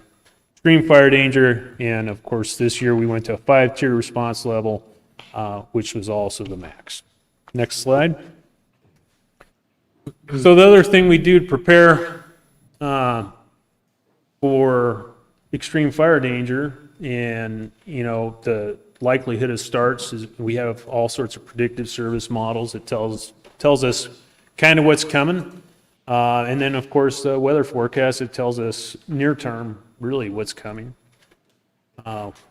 We have a process to request above and beyond what our normal resources are, severity, and we put together a justification statement with a lot of this information to help bolster our forces, and it helps us move more resources into the local area in anticipation of significant fire events or starts. So this slide just kind of demonstrates where we are at normally on the forest, and this is just the forest, this is not any of our cooperators. And we have a lot of cooperators. As I mentioned, this is an interagency effort, but this is just the Tono National Forest, and we basically doubled our staffing both this fire season and last fire season through this process, and brought in resources. Some of these resources are not do not fall within the forest controls or the national resources, like the heavy air tankers. But we do have input into where those go. Just depends on what's going on, right? So they move those around the country as they're needed. Next slide. So success and challenge. As the Mayor Globe mentioned before, our number one success is that we made it through these fires with no firefighters or public being seriously injured or killed. And that is the primary priority. It's number one in every single incident management plan, and that is, our guiding principle, firefighter and public safety. I will point out that this year, and I know this committee is interested in the Woodbury and the Bush and the Telegraph, all big fire events, but it would be remiss to not mention all the fires that you didn't hear about. And it's kind of that selection bias, survivorship bias. You only see the ones that get big, right? So we had 113 fires so far. There might have been one more today on the way, but 113 fires that burnt 191,000 plus acres on the forest this year. Only 2 of those fires actually escaped initial attack. One obviously was the the Telegraph, sorry. What that means is that even in extreme drought, we had a 99% success rate in our initial attack. We did have 5 fires that we used just because of their location and timing. During the monsoons, we used some natural features to do the containment and control on. And so those got bigger, but those weren't, they didn't have the same initial attack response because of where they were at. What were those fires? What's that? What were the name of those fires? Okay, just a minute.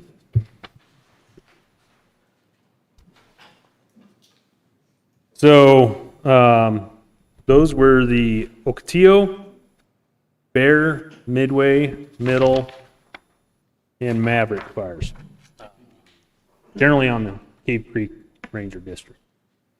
So, that is not to say that we did not have a response. Let me make that clear. So, we do have response to every fire. And I'll get into how we go about that here in a minute.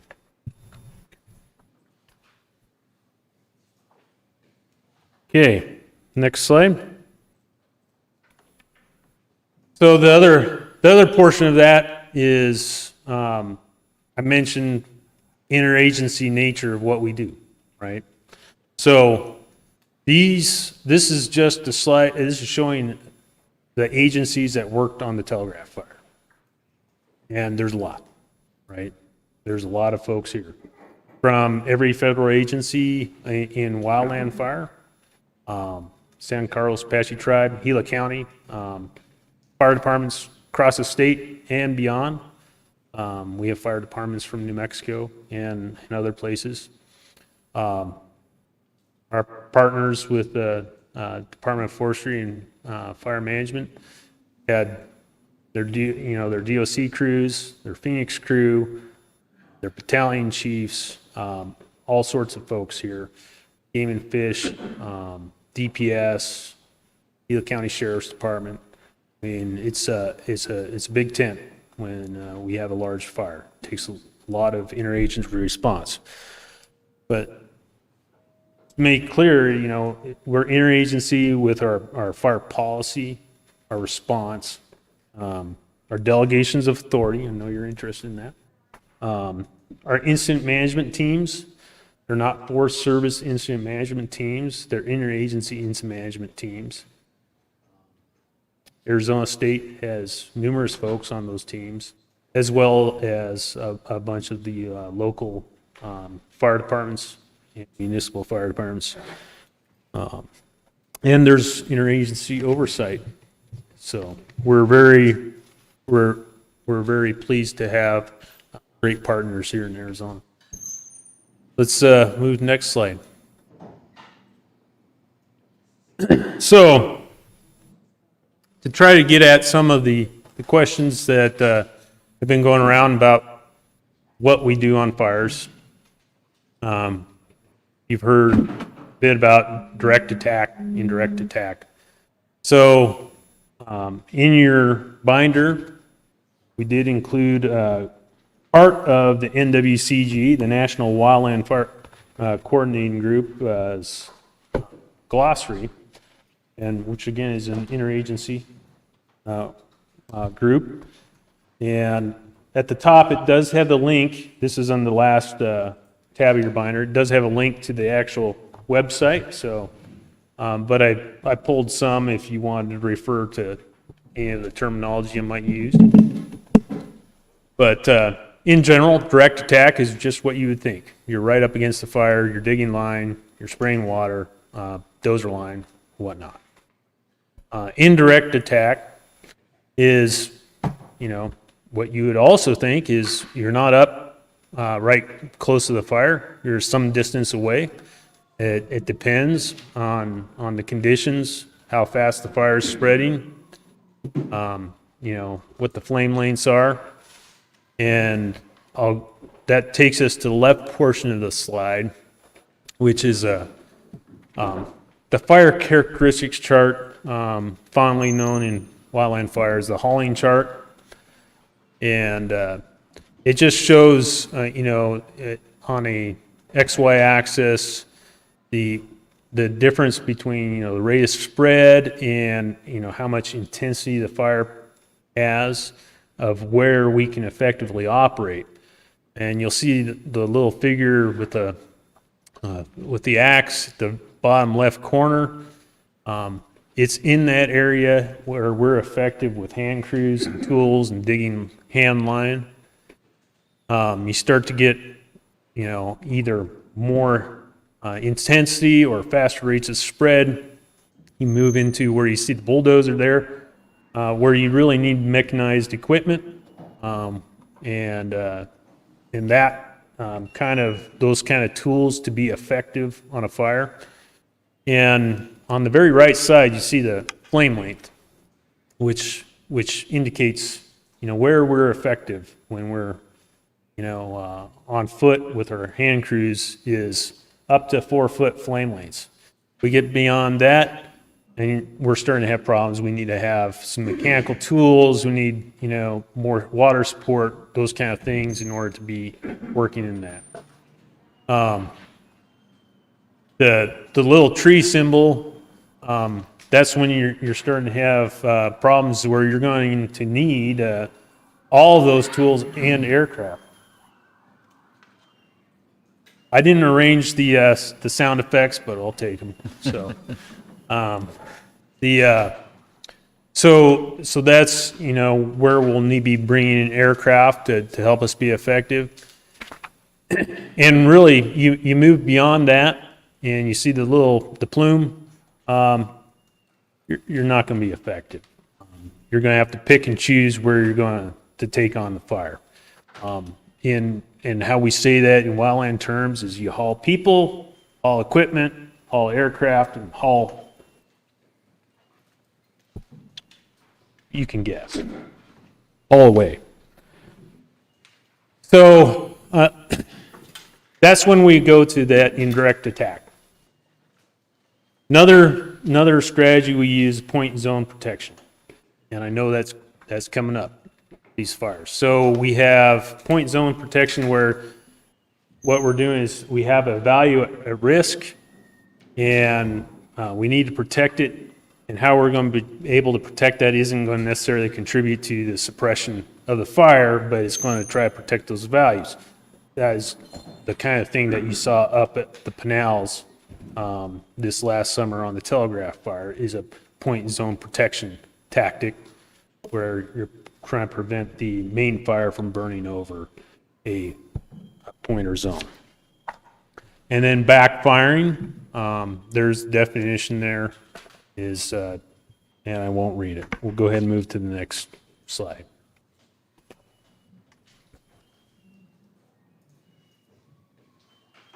Well, I want you to read it. Okay. Thank you. A tactic associated, backfiring is a tactic associated with indirect attack. Intentionally setting, I've got it here. Okay. In all honesty, thank you for reading it, but please read it. Okay. I got to get my glasses out too. 53. All right. A tactic associated with indirect attack, which is intentionally setting fire to fuels inside the control line to slow, knock down, or contain a rapidly spreading fire.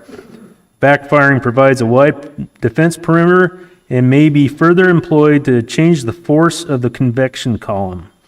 Backfiring makes possible a strategy of locating control lines at places where the fire can be fought on the firefighter's terms. I have a question at this point. Sure. I asked Coconino Forest if they've ever set backburns specifically and left them unattended, and they said never. Would that be something that, how would that happen? Why would anybody set a fire and leave? Okay. Not monitor it. And not monitor, well, not monitoring would not be accurate. I know where you're going with that. So, How do you know where I'm going?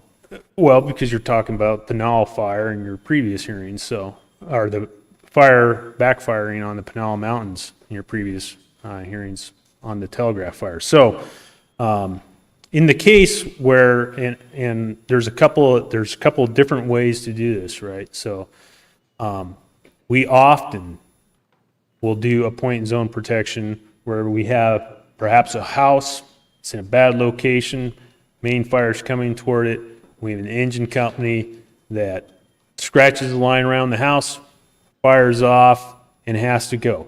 And why is that? It's because they need a escape route and a safety zone in order to be safe.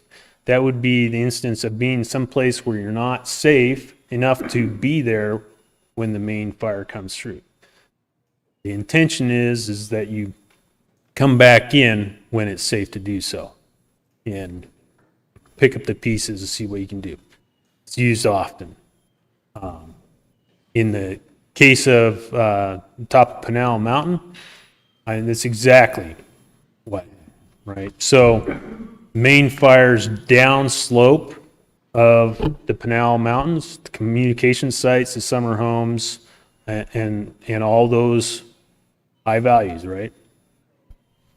And with where they set their trigger point for the main fire at coming up to that slope, in order to functionally protect what's at the top of the mountain, there's one road essentially that goes to the top. It's one way in, one way out, with the exception of a couple of Jeep trails, correct? So there's no safe spot up there for the firefighters, safe spots down that road back towards town. Their escape route is that main road. So in the terms that you're asking is, yes, that if that's what they have to do in order to keep themselves safe, is try to protect that and leave before the main fire compromises their escape route, yeah. In other circumstances, I've been on fires where we call it donut holing, where there is a safe zone at a group of structures, and we fire out around the entire thing and basically have to sit out and wait, sometimes days, to come back out, because getting back out of that area is difficult or unsafe to do. But that's planned and discussed as far as that being a safe spot to be at, what the houses are. So it just depends on what the situation is, and it's not going to be the same for every situation, every place, every fire, because there's so many variables. Time of the day makes a big difference, right? Because of the conditions. Okay. Okay. All right. Next slide. Going here to the Woodbury, Bush, and Telegraph fires. Just to point out that all three of these were human caused. They all had an aggressive initial attack response, but they all grew 1,000 acres in the first day, some significantly more. Can I ask you one question? Who was the incident commander on those three fires? Do you know right off the top of your head? I can Google them, but. Well, it changes throughout time. So initially, I don't know. All these fires had incident management teams on them. I think Rich Nieto was the IC of the Woodbury fire with his team. And then on the Bush, we had, oh man, I'm going to blow this. That's okay. In a matter of time, let's move along. Paul, that's one thing I want to know is that who was the incident commander on those fires? I've got it here. No, that's okay. Move on with your presentation. Thank you. But yeah, I know Alan Sinclair was IC with the Type 1 team on Bush, and of course Dave Bales with the Type 1 team on Telegraph.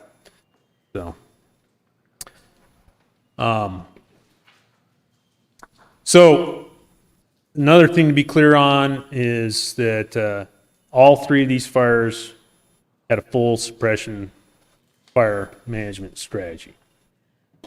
Full suppression. But there's been a lot of terms thrown out about managed fire. And we need to clarify that every fire is managed, is not a label, right? Every fire is managed for a range of protection and resource objectives. And that changes over time with conditions, with fuels, with ecosystems, with tons of inputs. It's a very complex thing. Next slide. Next slide, please. Oh. All right. We don't have a let burn strategy. And this gets into, where's that at? Factors that are considered. what the values are, resources, weather, fuel conditions, location, available firefighting resources, and that's both current and what's predicted, and that spectrum of how we manage a fire for protection and resource objectives. And the example that I've put on there is we have a fire next to a house. We might take a very heavy-handed approach with dozers, aircraft, engines, and whatever that value is to protect it. Something that's farther away from values at risk, we might take less of a heavy approach and weigh what the consequences are of the fire suppression activities and the actual fire. Just another thing to weigh. So all of that though is predicated on safety and looking at the risk management process that we use, and you had the IRPG out at one of your previous hearings, so it's got a lot of good information in there, but everything also is going to be looked through the lens of the probability of success, because we don't want to, it's a risky business. We don't want to take risks with low probabilities of success if the gain isn't there. The more probability of success, the easier to take a specific action, right? But we have to look at how that is as far as risk. We don't want to be chasing fire every 10 feet and losing it every 10 feet, knowing that we'll fail at that. So we're going to look for what our best opportunities are. Okay, next slide. Get here in the Woodbury fire, just some information here. So started on the 8th of June in 2019. It is human caused. However, the specific cause is still undetermined. You cannot determine the actual cause of it other than human. And I will mention, because there was some questions, is how do we determine fire cause, right? And where we're at with various fire investigations. Well, the process has to do with ruling things out, right? And how we can determine something's human caused really fast is by ruling natural causes out.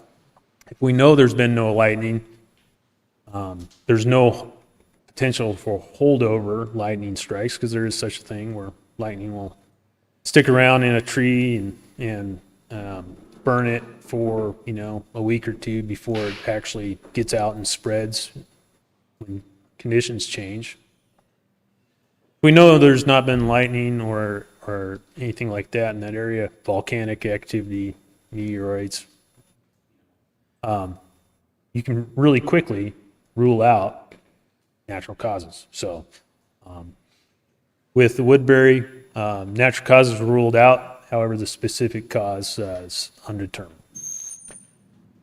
We did have 1,000 resources on there, and including 26 crews, 11 shot crews in that, 50 ambulances.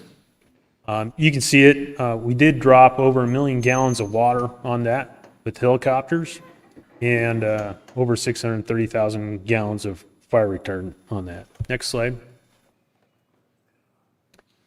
And in specific, in the initial attack response to that, this is a picture of the origin area of the Woodbury fire, obviously afterwards. And what you see there in the middle of the screen and various other places, that red, that's retardant that was dropped during the initial attack. And it's preferable if it's only black on one side of the retardant, As you can see, it's black on both sides of retardant, or majority of that. It wasn't terribly effective. There's lots of reasons for why retardant is effective under various conditions, but one of these is a very thick grass crop, so tends to lay over with retardant. 100 plus degrees, 5% RH, doesn't last long. Spots, jump retardant lines. Retardant generally isn't effective unless it's backed up with boots on the ground. And under some conditions, it's just not all that effective. So as you can see, quite a robust initial attack response to that, and 4,400 acres by the end of the second day there. Next slide. This is the fire progression map on Woodbury, and it's a little difficult to pick out some of the shades on here, but you can see that it made pretty good progress as it moved along, and multiple days of 3 to 5 mile runs. And a large portion of that fire was within the Superstition Wilderness. So very rough country. It did start outside the wilderness and move into it. So, and again, it was a full suppression fire. Let's stop right there in the Woodbury. I know we're going to move on, but a couple things we need to myth bust here is that the fire retardant that you just gave us was used on the Woodbury fire, but that was on whatever land ownership was, because we've had reports and testimony to us that when the fire started was in Superstitions, it wasn't a full suppression because the order to use retardant was not given. In fact, I'm going to go up there and put this retardant down. No, we're not doing that. We're not going to paint the Superstition Mountains red. And so that decision was made, but once that fire reached state land, our state land, then they came in with the small slurry bombers and they extinguished that fire as it continued to grow. And the fact that the Woodbury fire it just drives me crazy that this back burning and this fire setting is what we're going to get to, because I'm waiting for you to get through your presentation. Who goes 13 miles away from a fire and sets another fire when you have repeatedly said it is the worst time to have fire? Humidity levels, the brush, the grass, not enough cows out there, Neil.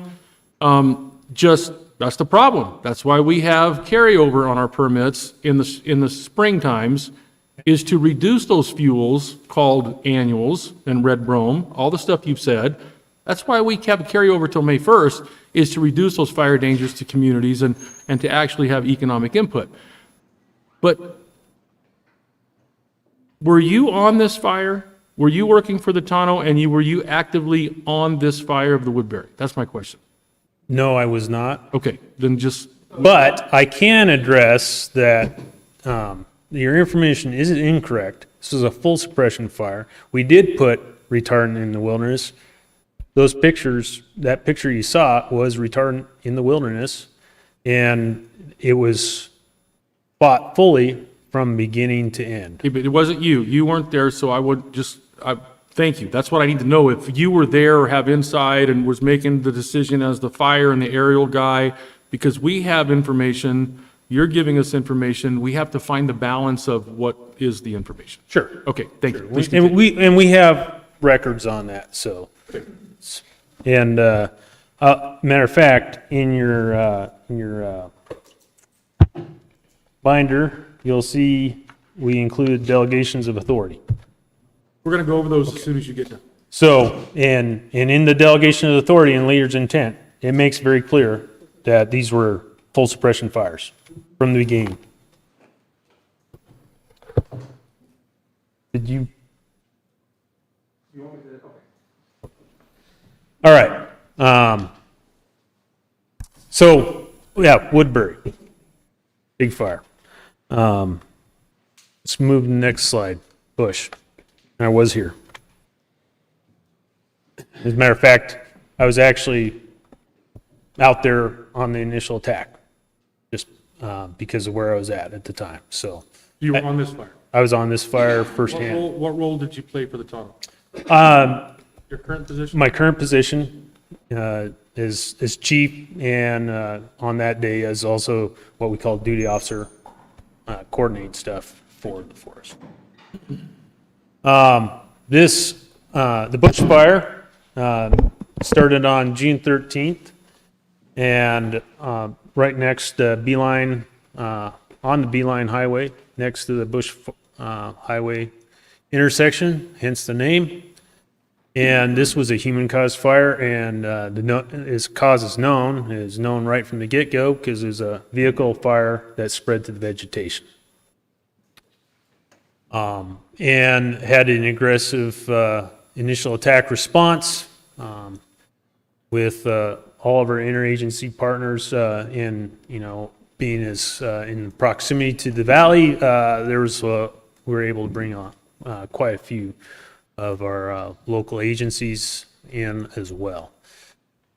Every single one of these is, you have lots of different colored trucks out there.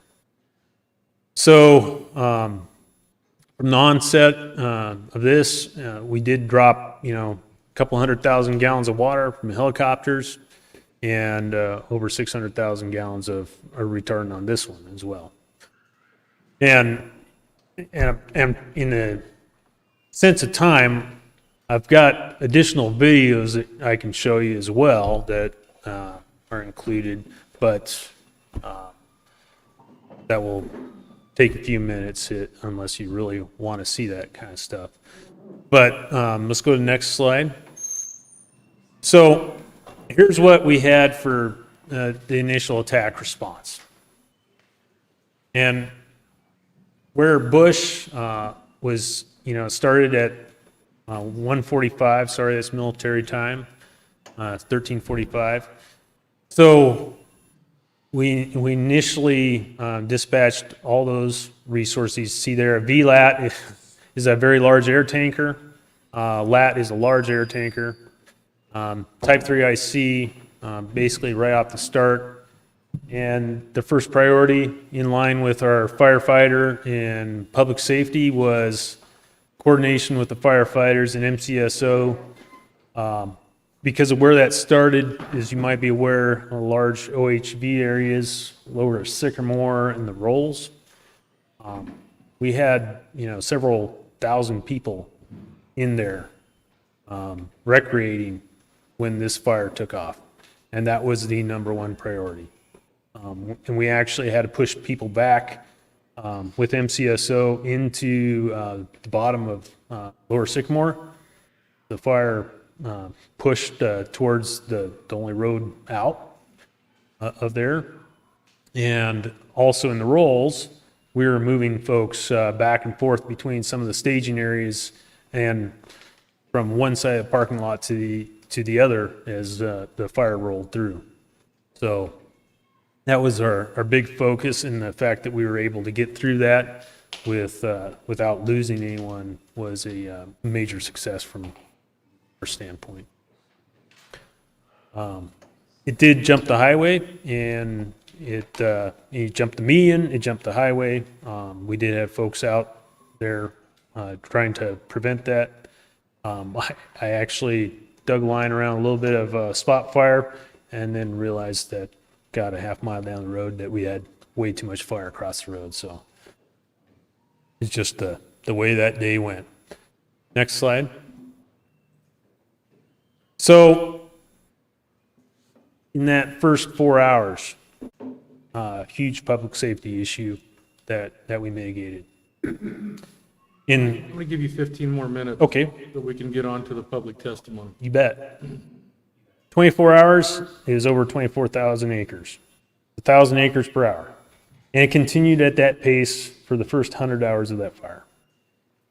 This was obviously from the get-go a fast-moving fire that we were not going to be able to direct attack. There's a picture up there of satellite imagery showing, I believe that's early part of the second day with that three heads up on the north side and one head down on the south side, just indicating, what we had going on there. Next slide. Telegraph fire, obviously this affected this community, started June 4th, about the same time in the afternoon, heat of the day, and it is a human-caused fire, ruled out natural causes, but it's still under investigation. So that Who does the investigation on the fires? the law enforcement branch. In the agency of the Forest Service is doing the investigation, or It- is it like the county attorney's office is doing the investigation? It's the agency. It's the It's the agency? agency of origin, typically. We use qualified wildland fire investigators, which could be from any agency that has one that's nearby. Okay, I don't want to get sidetracked. I just wanted Yeah. to, for the public, who does the investigation? So we get asked all the time. Right. So if this was if it started on state land, then it would be a state fire investigator typically, but that wouldn't preclude us from having a qualified fire investigator out there to help. A lot of resources and, just the conditions the day of the start, average temperature is around 100, average relative humidity is, around 5%.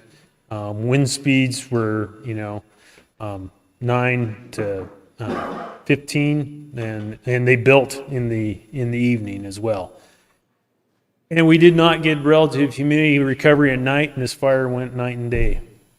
Did not slow down for multiple days. We had a 24-hour initial attack, 24 hours with the incident management team. So we had night and day shifts going at this for the entire 2 weeks of the incident management team, type 1 incident management team. And I don't believe that ended until somewhere into the duration several weeks later. Next slide. Just some pictures there. The initial attack shows the country that this fire started in. Pretty rough. Not a whole lot of roads into the area, and how fast it built. Aircraft were dispatched to that immediately. Of course, the 3 large air tankers, 1 very large air tanker. And that's reflective of, we don't necessarily have those aircraft necessarily sitting at one of our airports, but in this case, we had them in the general area because of conditions. And I should mention that our folks out there at Gateway Air Tanker Base in Mesa Gateway went through 1 million gallons of retardant in the first week of this fire. So it was a pretty hard stretch. Next slide. So in the first 24 hours, Telegraph spread over 25,000 acres. Again, it's full fire suppression, and we used all the strategies and tactics that were available to us. It was evident right off the start because of the conditions that we had a very good likelihood of affecting a broad swath all the way over to Globe and Miami. With that, that's the end of my fire presentation. Okay. Were you on the Telegraph fire, sir? I was. What role did you play in the Telegraph fire? My day job, chief, and as the duty officer on that day too. Okay, I want to fast forward on the Telegraph fire. It started on June 4th at 1:30 PM. It's under investigation, and it's been determined it was human caused. We all agree upon that, I'm sure, right? It is human caused under investigation, yes. Okay. The specific cause. So if from June 4th until June 9th, okay, if we go and we read, and it's really a lot of reading, and I'm probably going to go in the reverse order I want to, but according to, I don't understand, there's 2 different kind of things, and I'll get with staff later to understand them, but this is the public information report, right? Okay. And what it says is that the acres on June 9th were 80,822 acres. That's a lot of acres, right? And there it was 21% contained. However, the other report shows that on a different Forest Service website, there was a couple discrepancies, that there was 34% contained, there was 923 people there. And it goes over and talks about what's going to happen. I have two questions and it's going to win it. Okay. Firefighters will assist Forest Road 651 on the west side of Pinal Peak for possible burnout operations. Okay. That means somebody's thinking about, we may need to do a burnout operation. This is the day in which we just had the previous conversation in which fires were set around people's structures and homes and they left. Okay. Okay? That's the day. So according to this, and I'm going to get to where I'm going to get in a minute, on the following night. So on this night, according to not this information, but in fact, the Forest Service information, okay, we are at a total acres of 80,822, like I said, with 5 structures so far being destroyed. What alarms me about, or possible burnout operations, which obviously happened, right? Somebody made that decision. Do you know who made that decision? That would have been, Because you talk about teams and all this stuff. So the information they're putting out in the afternoon is, we're going to go look at this road for possible back burns or whatever, right? Have you ever been to Pinal Peak or Signal Peak? I have not myself, no. You've not been there? Okay. So let's just go to the following night. Do you recognize the name Scott Cook, C-O-O-K-E? Yes, I believe he's probably the liaison officer on the team. I don't. Well, he was your public information officer on the Telegraph. Okay, so I wasn't part of the incident management team on the Telegraph fire. I was in my role as fire chief. So I'm not involved in necessarily their daily operations and what they have going on with their incident management team. Mine is more of a role of making sure that we're providing them the information and direction that they need. At the same time, taking care of all other fires on the forest. Okay, let's move on to the 651 road, and we're going to go from that report there. There's going to be talks about this on the 651 road. The Telegraph fire never crossed the 651 road. The actual fire never crossed the 651 road. And if we look at on the following Thursday night, which I personally, at 2:30 in the morning, on the 651 road, saw a tree ignite. My wife sitting on the front porch with me, saw the tree ignite, and then we saw those shooter rounds that went off. There was 2 that went downhill off the 651 road, and 2 that went up the 651 road. And I text messaged Mr. Bales, the incident commander, and said, so that I get the time down correctly, this is on Thursday night, someone or your contractors are firing those shots off above and below the 651 road, trying to get the fire to take off. I didn't hear back from Mr. Bales until the following morning, and when I read your stuff about firing operations, he replied to me, we had no firing operations last night. I saw him myself. So what I want to get to is, who has the authority in these fires to give someone permission to start a fire in exactly the worst possible time we should be having any fires? So could it be a random person out there that's just got this stuff? Or is everyone equipped with it? Oh, okay. No, not everyone's equipped with it. It would be the operations section chief, if not the IC, the operations section chief. And that, depending on the time, right, is at night, you know, a large portion of the team is getting their sleep. And then we have a night shift, so there'd be an operations section chief that night. And there may be operation branch chiefs underneath them and division supervisors, but that would be a decision at the operations branch chief as a standard indirect firing. To set indirect fire. attack. It has to be one of those people. at that level. Backfiring operation off of a control line, yes. Yeah. Set fire, a backfire operation. Okay, so let's go back to Wednesday night. All of the information here that I read says, we're going to go scout this road, and then we're going to scout other roads for possibly stopping the fire or starting these backburns, as you call them. But then someone did it. Because the next day, Globe Miami wakes up, the Telegraph fire is still miles away, and we see all this smoke on top of the Pinal Mountains, and I start calling and say, what's going on here? The fire is still over there. Where did all this smoke come from? We fast forward to Thursday, we see the rounds go off on the 651 road, up and down.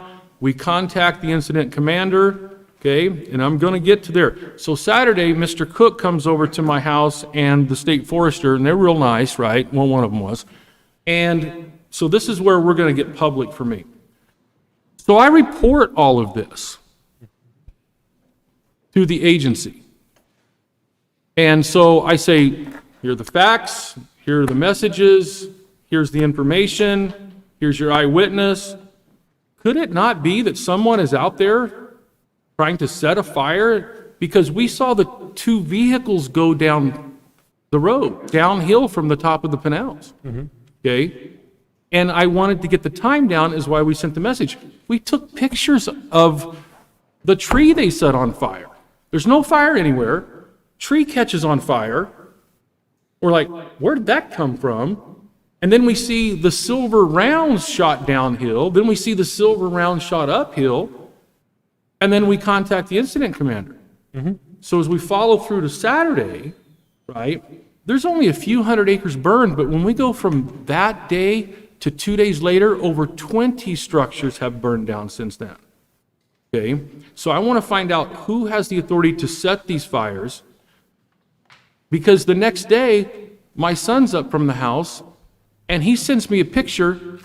The fire's miles away still, never crosses where they are. Now the fire is set by someone on top of the Pinal Mountains, okay? Now it's working its way down, according to your reports. It's working, we're monitoring, we're going to monitor it, this stuff. And I'm not on you personally, but this is where it's going to become public.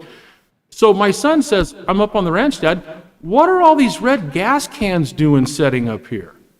And when I go back and look at the picture of the 13th, he actually saw them on the 12th, went back on the 13th and took a picture of them. There was a plan to set all of this stuff on fire, no matter what your paper says, because they had the fuel all lined up to do it and later used it. Okay? At any time, did you hear any complaint from someone like me that reported someone was firing off rounds in the middle of the night when everyone was asleep? I did not. You did not. But in general, what you're talking about. I'm not talking in general, I'm talking specific. Well, okay, dates, I times. can't address your specific times and what you saw, and I know that, you know, the team assessed where that fire was potentially going. According to our fire behavior analysis, we do probability spread models that show the probability of fire spreading in various areas. A lot of uncontained fire, and there will be discrepancies between press releases because of when they come out, and they're constantly updated. And, you know, like your fire grows, all of a sudden your containment shrinks because your containment didn't grow as much as the fire grew. All those kind of reasons why there could be some of those discrepancies in there, but You've answered my question. there is trigger points that they set up. So, And be prepared in order to. Let's go on to the. Really make sure that we Hold on. have a good plan to protect those values. Let's go on to delegation of, well, okay, since you continued about your comment, you don't set fires around structures or homes and leave and say, I did it to protect them, right? So let's go back to what you mentioned, I have an interest in, the delegation of authorities. Okay. Okay, and I appreciate you providing the delegation of authorities here. Do you take part in writing these for the fires on the Tonto National Forest? Sometimes, yes. Who normally does it? Do you normally do it, I guess? Well, it's the agency administrator that is assigned to that particular fire. So in this case, see, I helped with Bush and then, part of the Telegraph and then Deputy Forest Supervisor, worked on that as well. So. Okay, so I just want to point something out, that when you gave me these and I read them, there's a concern that I have is that it took us so long to get the documents. Do you remember the state guy said, oh, I got them, but I can't give them to you because, they won't let us give them to them? I got them today. We got them in our book, but I got them about an hour before we got here. And as I quickly looked those over, is that what I didn't understand is how the delegation, walk me through this, the delegation of authority is done when the fire begins. That's what, here, the fire's happening, we're gonna bring you in, here's the delegation of authority, the signature lines and all that stuff. I noticed that the one for the Telegraph fire wasn't dated by anybody's signature. And then when I read it, in the one you gave us, the fires in Superior, it's not anywhere near the San Carlos Apache tribe. They got their own fire they're dealing with. How would all that stuff be listed when the fire started if the plan wasn't to take it all the way over there and when there were things, structures or values at risk that were 35 miles away from the fire? Sure. So there wasn't any plan to take it over there. What the plan was knowing the conditions and building off Woodbury, building off Bush. We know what the conditions are, and we know that there's a very high chance of fire going across the mountain very rapidly and affecting all the values at risk on the other side.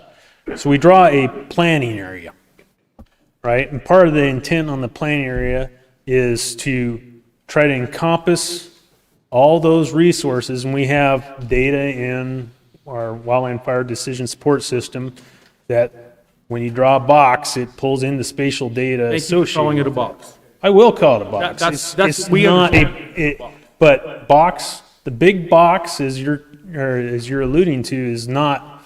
That is more of slang for a whole complex sort of factors. And drawing a planning area is not doing a big box strategy. Drawing a planning area is trying to pull in all the information we need to make a good decision, make sure that we're covering all those values at risk, and to really plan out in front, have enough focus to be able to do that and not to get too broad, right?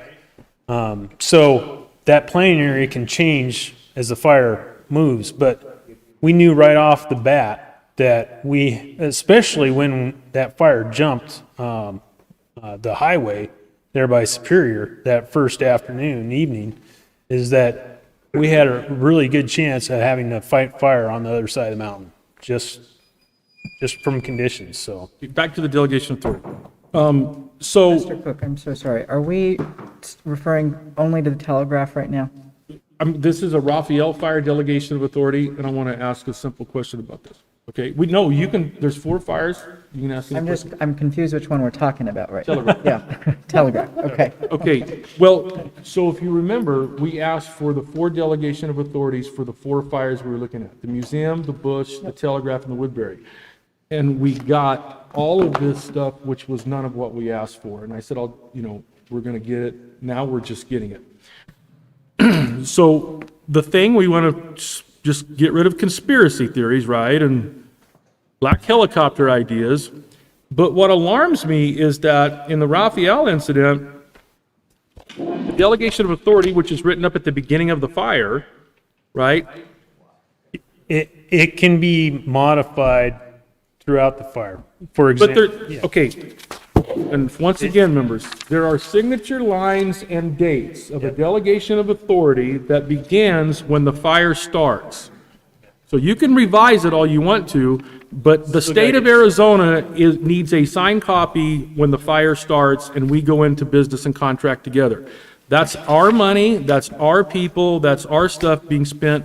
And so we should make sure that whatever agreement is at the beginning of the fire so we know what the standards and objectives and outlines are. That's my feeling. okay, yeah, and just so you're aware, besides the delegation of authority, when we're working with the state on a fire, we also do a cost share agreement that really defines who's paying for what. I really think it's all money oriented myself. So what I'll say is about this. So what I get the difference is that in this delegation of authority of the Raphael Fire in the Tonto National Forest, it says in here that it will have been safely, efficiently, and mindfully managed until all incident objectives have been successfully accomplished or blocked. So it's written as the beginning of the fire. So at the end of the fire, here's what's going to happen when we take the delegation of authority out.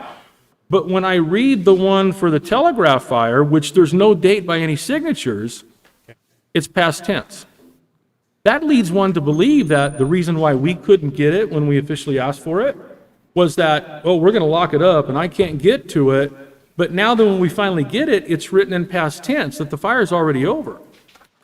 Do you see the problem there? So one of the reasons why tense might be in there is because we use a idea of identifying the task, purpose, and end state. End state is what the incident should look like upon completion, which would potentially be written in past tense. But they're not the same in government. It isn't like that. Government is like, here's what we do. There's not a file code number. I'm just saying, you can see what it would appear to be. Sure. We, this committee, are charged by the Speaker of the House to look into 4 fires and to find out what to do. So we simply ask for these documents, which are public information, so we can go through them, right? And here we are at the 11th hour. We're just now getting them. But when I go through them, it's almost written like they're in past tense. That's what we don't need in government. People need to be reassured that everything is on the up and up. And I see you nodding your head. And as far as that request and the scope of the request that was put in, it did go to the FOIA office and there was a large amount of documents. I'm not sure where it's at from there. That was a local forest and with our partners' decision to grab those delegations and provide them today. So. Mr. Chairman, we've not been afforded the opportunity to ask questions. It is now an appropriate time. Do you want us to Mr. wait? Connell, very So I think what I am trying to hear, based on the chairman's input here, is really trying to figure out where the delegation of authority lies as the fire is happening. And what I'm reading and what you've provided from us is that this is really an all-hands approach. I don't think that in the midst of a fire that grows 7,500 acres, 3,500 in 7 hours, there's perhaps a reason why a text might not be responded to until the following morning, right? We're trying to ensure that our mission is saving lives, risking, averting threats. So I think, and working in any instance that with the strategic document, you should always know what an objective mission is going to be at the very end, which is to say that the Telegraph fire was safely, efficiently, and mindfully managed. So I guess my question to you is, knowing what you know now, knowing that there's a clear communication gap that must be remedied, and I think that will come out in this study's report, was the Telegraph fire managed safely, efficiently, and mindfully, in your opinion? It was. For the conditions that we're dealing with and all the values out there, absolutely. Thank you. And Mr. Chairman, my other question is specifically in regards to the backburning.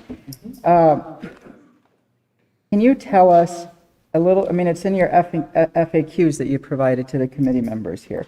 It says, what is the purpose of the indirect strategy in wildland firefighting? And you provide an incredible response here that talks about roads, trails, natural barriers, changes in vegetation, all being factors that you consider, right? And I want to know why, because it's a talking point that we've heard, the middle of the night. Middle of the night back burning, and is there a scientific reason for why fire erosion would require maybe a time of the day when temperatures are lower? Yes, it's exactly it. So the probability of success, right, hinges on doing a backfiring operation, indirect tactics, direct tactics, depends on the conditions, right?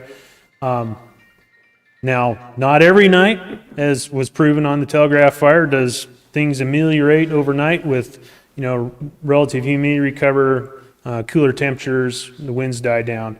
But those are the opportunities that we're looking for as firefighters to do those kind of tactics, because it reduces the risks of spotting and having control issues with the backfiring operation, right?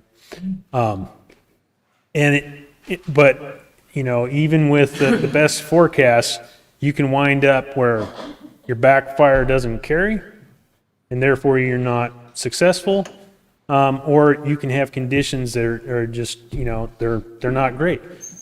But depending on how close the fire is to whatever feature that is or values, you may have to do that during portions of the day where it's not optimal for conditions. It may have spotting and all those issues, but you're faced with a head fire coming toward that's a certainty to burn through that. So How can your decision-making be improved?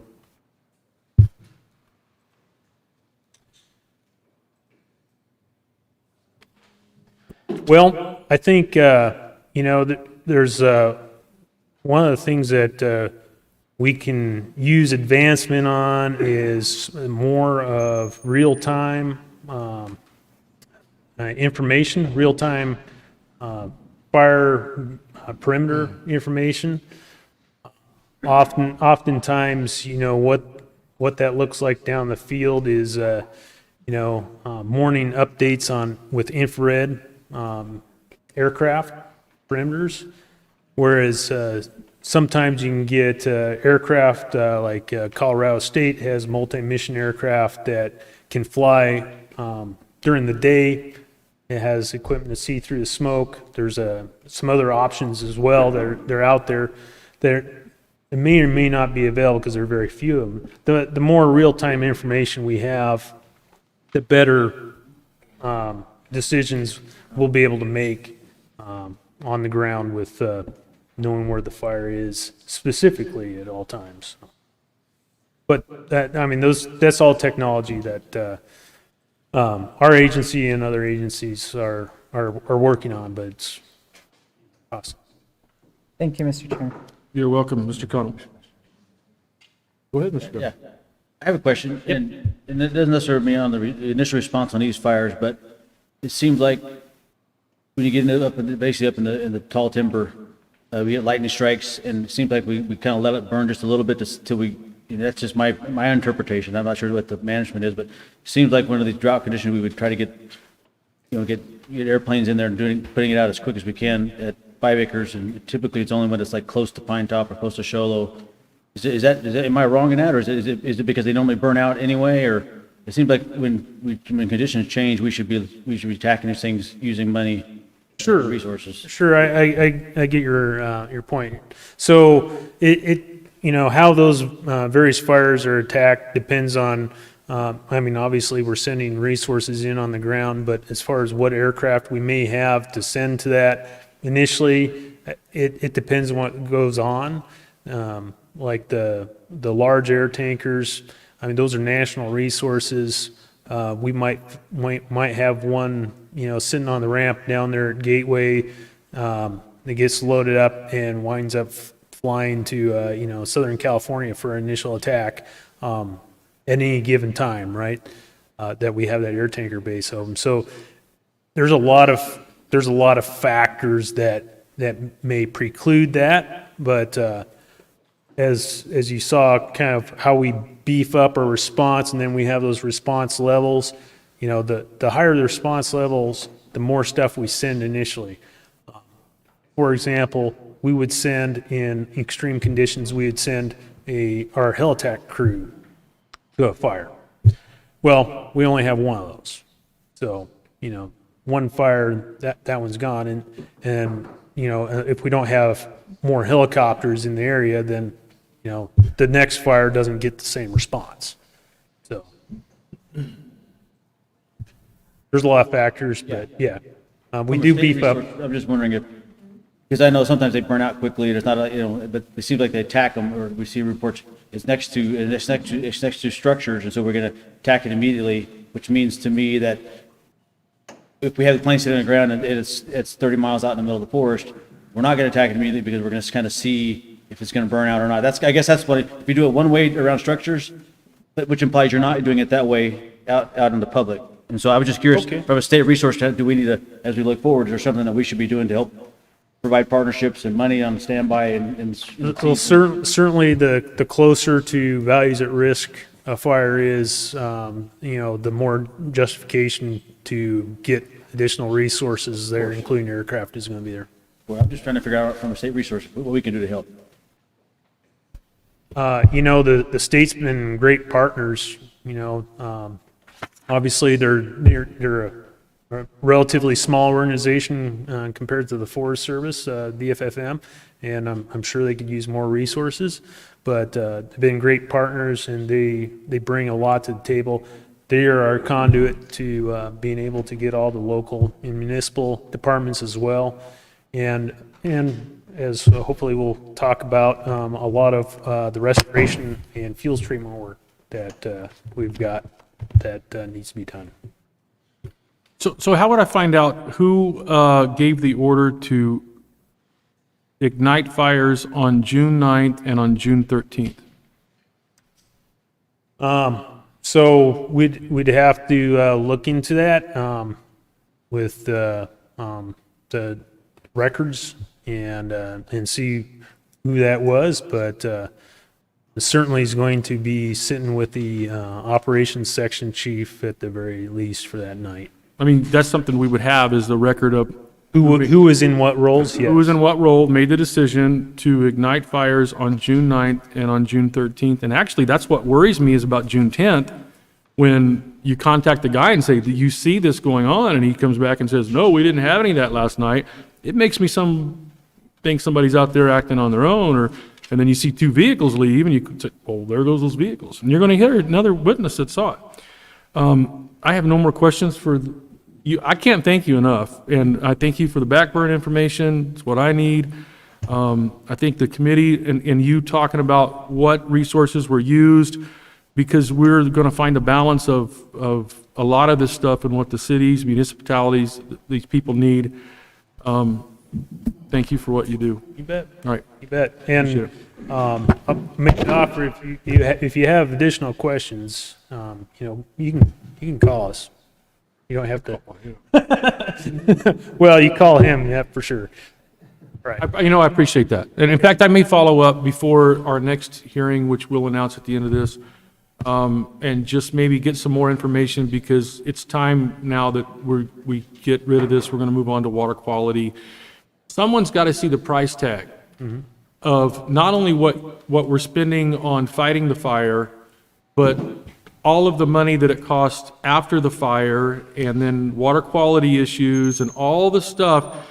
Wouldn't it be much better to actually do something on the front end and not have all of this stuff to where the agency's even tempted, there's a fire and all this needs to be done because so let's just burn it up and start over.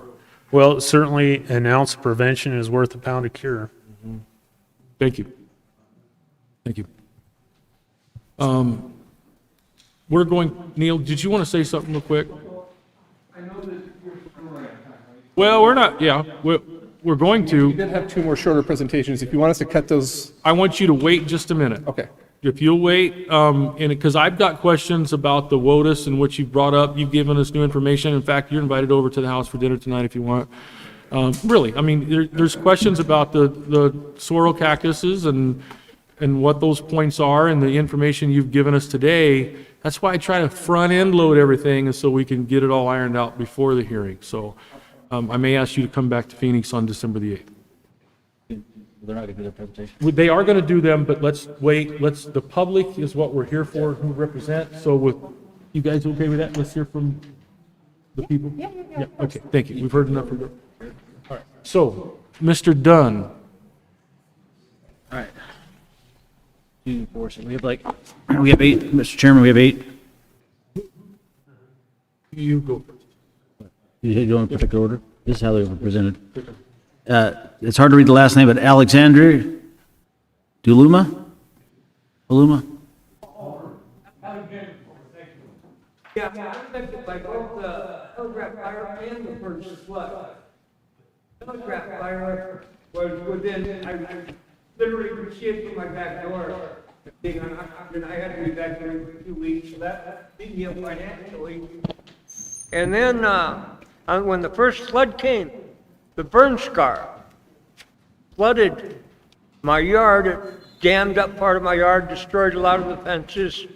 And my home that's on 24-inch stilts had 4 inches of water throughout the inside of it. So I was in a hotel for a total of a month during those two things, 2 weeks on one, 2 weeks on the other. And then a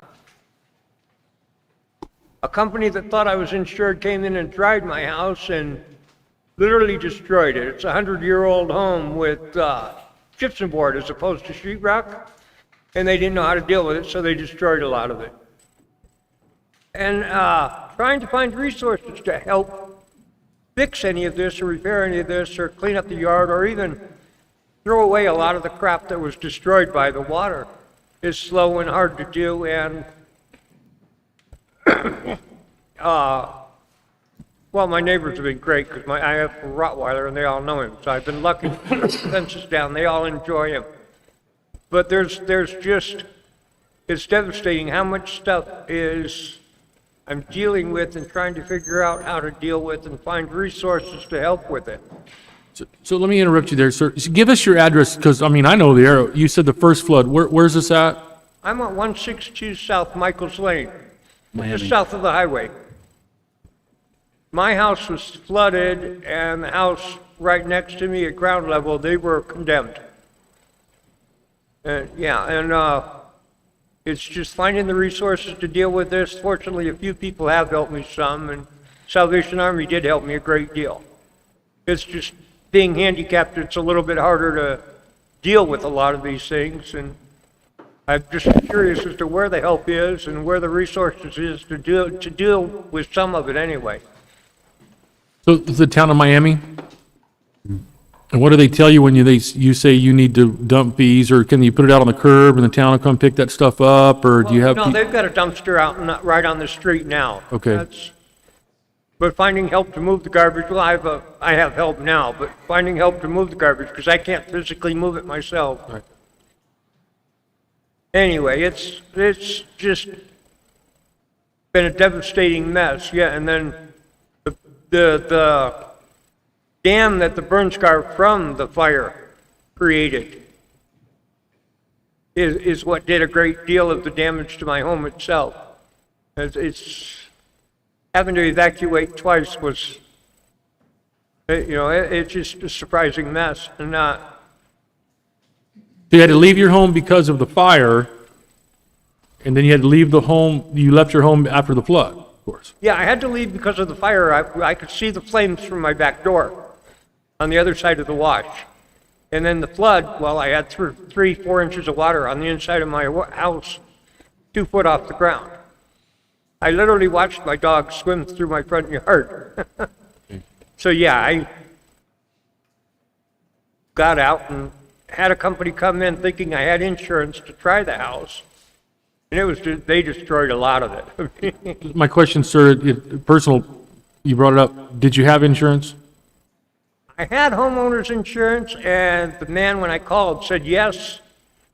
And then when I called, then they called me back and told me that I didn't have flood insurance. Okay, members, this is not the first time we heard this. This is something California has that I believe that we'll run the bill, and we need to fix this. We have court cases that support that. Help will be on the way, and I think we can make it retroactive. Thank you. All right. Mr. Chairman, next is Tim Gonzalez.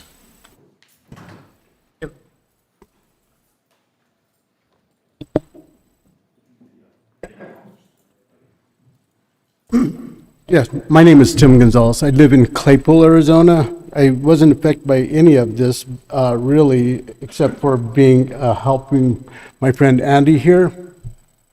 So I'm the one that helped him evacuate from the fire and the flood. So the first, when we evacuated him from the fire, it was like I didn't know where to take him at first, and because the smoke was so bad everywhere in Globe, Miami, so I just decided to take him up to Payson, where it was that was the only road that was open actually, but the smoke was so bad, so I took him up there. And so my concern about that is what happens to other people that that have respiratory problems that there is a fire going on, because some people just cannot get up and just leave like that, because we had to load up all of his tanks. Luckily now he has a portable oxygenator, which is running low, so I'm going to try to hurry up. So when he came back, then the flood came, okay? So where he lives on Michael's Way, it's right at the corner where Mackey's Camp comes down and makes that curve and then goes under the highway right there. He's right there on that very corner where all the soot and all the debris is coming, and it's just built up against Sediment load has that corner. increased the bed of the stream. It is so high. Yeah, the dirt and the debris is so high that when the water came, it just literally ramped up right off that into that whole neighborhood. And that is what caused a lot of the flooding right there in that area where on Michael's Way, and can't remember the other street, but it just totally just flooded the whole place. You can see where it's at. But, you know, I've asked people, while they're cleaning up the town of Miami's creek, and ADOT has cleaned up underneath the bridge, but nobody is touching that area where the water breaches that part right there. Is it in the city limits or the town? It's not in the city limits. Town limits, so the county? Have you contacted? I don't know. But it's not been touched, you know? So I really think that if it does flood again, that's going to happen again. It's just going to ride right up on there, right into that neighborhood. So when we did evacuate him from the flood, which was difficult to get to him because Miami was so flooded with mud and stuff like that. I had to literally have one of the town workers give me a ride all the way up and around.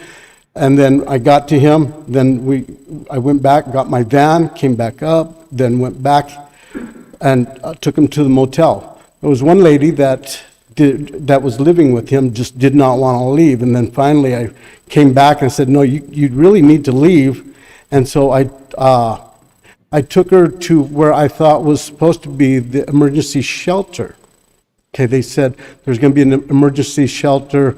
I mean, I don't want to, I need to make clear that the Salvation Army has always set up at Lee Carnegie, not Charles Bejarano School. It's always been set up at Lee Carnegie. I just talked to the Red Cross person that deploys the equipment and the cots and emergency blankets and stuff like that. They always set up at Lee Carnegie. So I went up to Lee Carnegie and I was just driving around wondering where is this setup supposed to be at? So I called Carl Melford and said, well, they're supposed to be at Lee Carnegie. And so what the heck? There's nobody up here. So then I called Sue Fuller, who's the one that does the Red Cross. He says, oh, well, they had us come up to High Desert. So I went up to High Desert, and yes, they were up at High Desert. I said, well, Everybody's saying over there at Lee Cornegie, and they said, I know, they got it confused because when they had the fire, they were at Lee Cornegie, but the fire started getting too close to Lee Carnegie, so they had to move it to High Desert. But they didn't inform the people for the flood that it was back at Lee Carnegie, including the Red Cross. So Red Cross, I don't know who got the information mixed up, but it should have been right back at Lee Carnegie. Okay, your time's up, but he's lucky to have a friend like you. Okay. And we can fix that, better communications about what assistance is available when these types of things happen. Okay, thank you. Dano, thank you for being here. Mr. Chairman, Frank Demelin?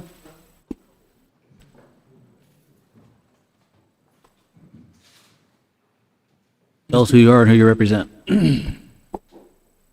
Frank Domlin, representing myself and the Gila County Cattle Growers Association.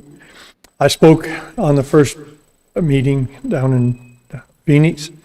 So I thank all of you for bringing this to Globe and for everybody that made the trip up here to present. As this drags on, you know, there's lots of people out there hurt. Ranchers are burned out. People are flooded and the fires. And there's a real disconnect between the people and the people that can help. And the further up that political chain you go, the more cloudy it gets. And so they say we have all these programs that'll help you. And none of them really do or can or will. And so I've come to the realization that to fix this, we almost have to try to fix our government. And I don't know how we do that. But he stated there's 100 years that we put Smokey the Bear put ever fire out, and now we have some problems. And so we can't fix them. We should have 100 years to fix it, but we don't. So we have these fires. We need to get the funding in place. And if we have to move it from the fire end over to the front end and help get the forest restored, like Fry, out there mechanically, using all means we can to restore the forest the way it was. And we need to have the president that loves executive orders sign one that says it will release the Forest Service so they don't have to do Clean Air Act. They don't have to do all of these things, NEPAs and everything, to get out there and do mechanical thinning or other things in the forest. So they're crippled. They can't, the only way they can do it is burn it because they don't have the money or they can't get all the things through the system. But in the meantime, trying to fix that, we have all the people that's suffering from what's going on. I don't know how we come together and get united. Trying to get people to come here, you know what their answer is? They don't care. Meaning, politically, nobody cares. And so you can't get them to come here and testify and say what happened to them personally. So you know what they say? You go talk. So I'm here. So I don't have the answers. I think this committee's great. Maybe we can get recognition and get senators and congressmen and people higher in the food chain involved in this and sit down and get all stakeholders in it and try to figure out how we can do it. It's a terrible thing where Fry stalled again and everything's messed up there, but they've been doing such a great job. So the further down the food chain you get, the better. You know, the state land does a real good job with forest restoration and is trying. And they work with people on private land that are putting in and doing things. So it's terrible where we're at, and it's causing a lot of heartache. And so thank you. I hope you your committee can do something.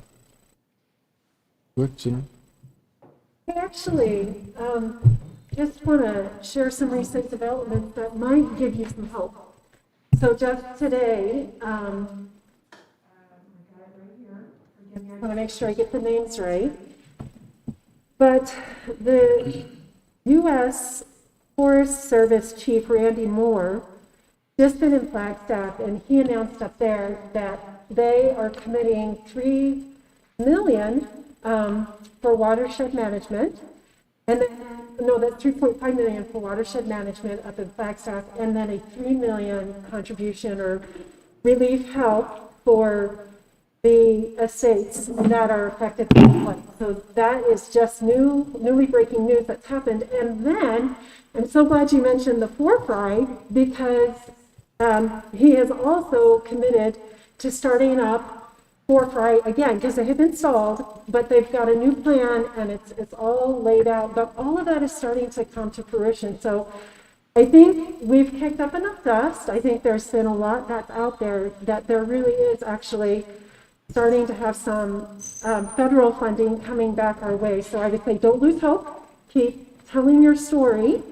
And I think there's some good precedent out there. So there may be some help in the works. And this just came from our Senate delegation from Arizona.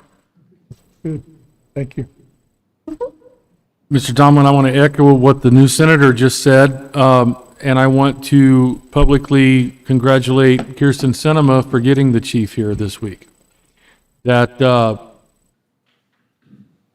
I believe it stems from our work and our hearing in Flagstaff, our bipartisanship, and it's good news. Also, I was informed this morning that I'm supposed to be getting a meeting with the head of the FSA and those other people, because Arizona needs its own programs written for Arizonans and Arizonans, producers and people, and not for the Midwest.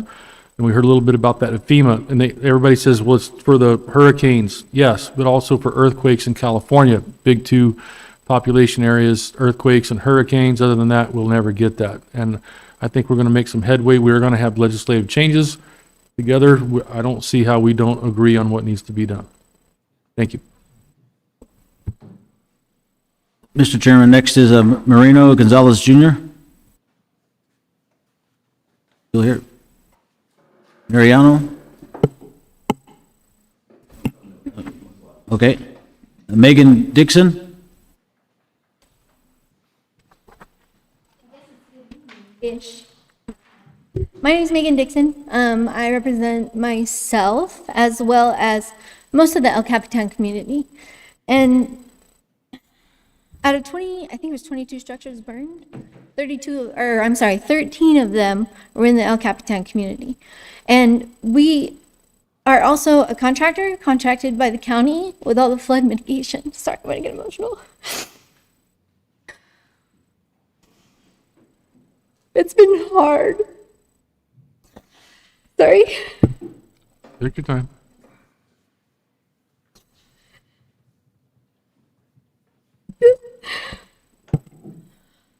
The fire came through June 14th. In El Capitan, the first flood was July 3rd. We've had 22 floods over 5 feet high. 13 homes lost to fire, 1 lost to flood. And the people we deal with them every day, trying to help. And we've been yelled at, we've been cried to, we've been laughing, all of the emotions. And the majority of people are experiencing, the 7 phases of grief. And I will say, the county is what has given them the most hope. Because El Capitan didn't see much relief until after Miami flooded. And by then, El Capitan had at least 8 to 10 floods already. And to see the county come out there and show their faces and be present has given so many people hope. And they're absolutely terrified. I have to piggyback on what Frank said.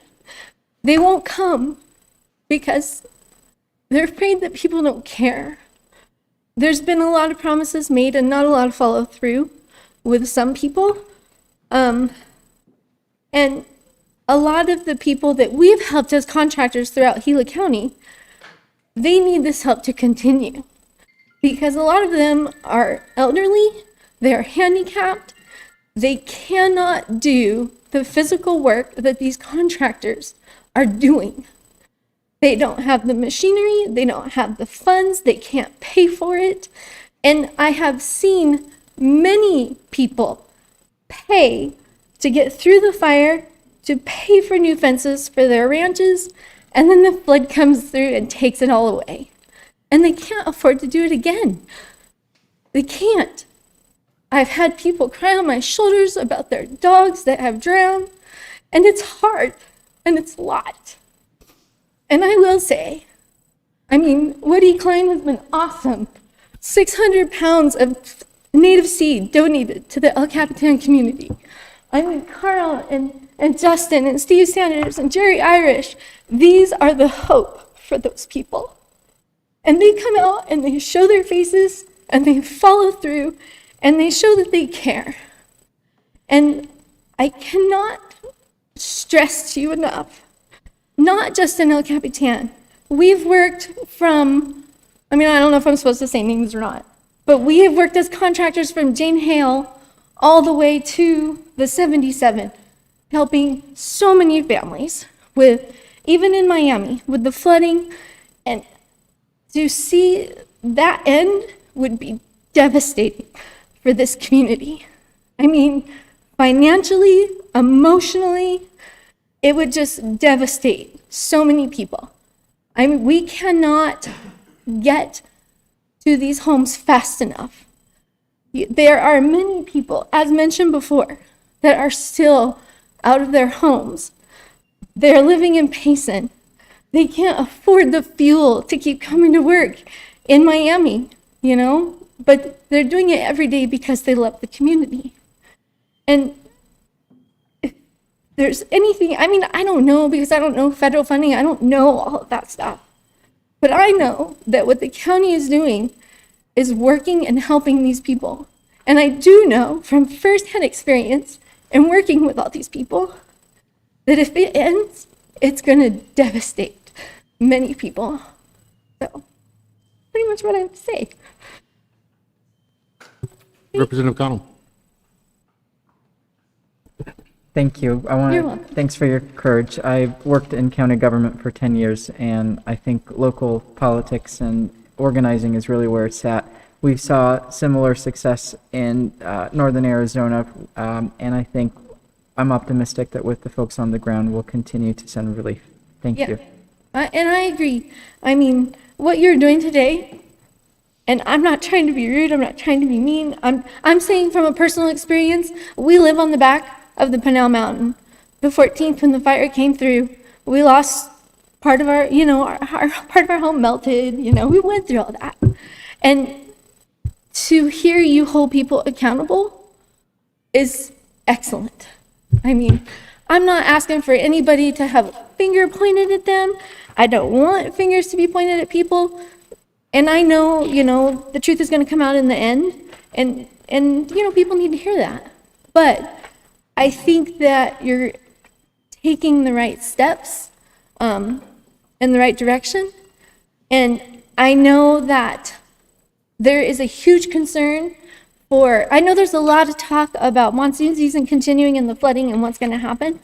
But in our neck of the woods, on the back of the mountain, we're concerned about snow melt. I mean, we're looking at, an inch of rain in an hour causing, like I said, 22 floods over 5 feet. What's going to happen with 3 feet of snow melt? We're in trouble. I don't have the answers. I don't know if anybody does. But all we can do is prepare the best that we know how. Senator?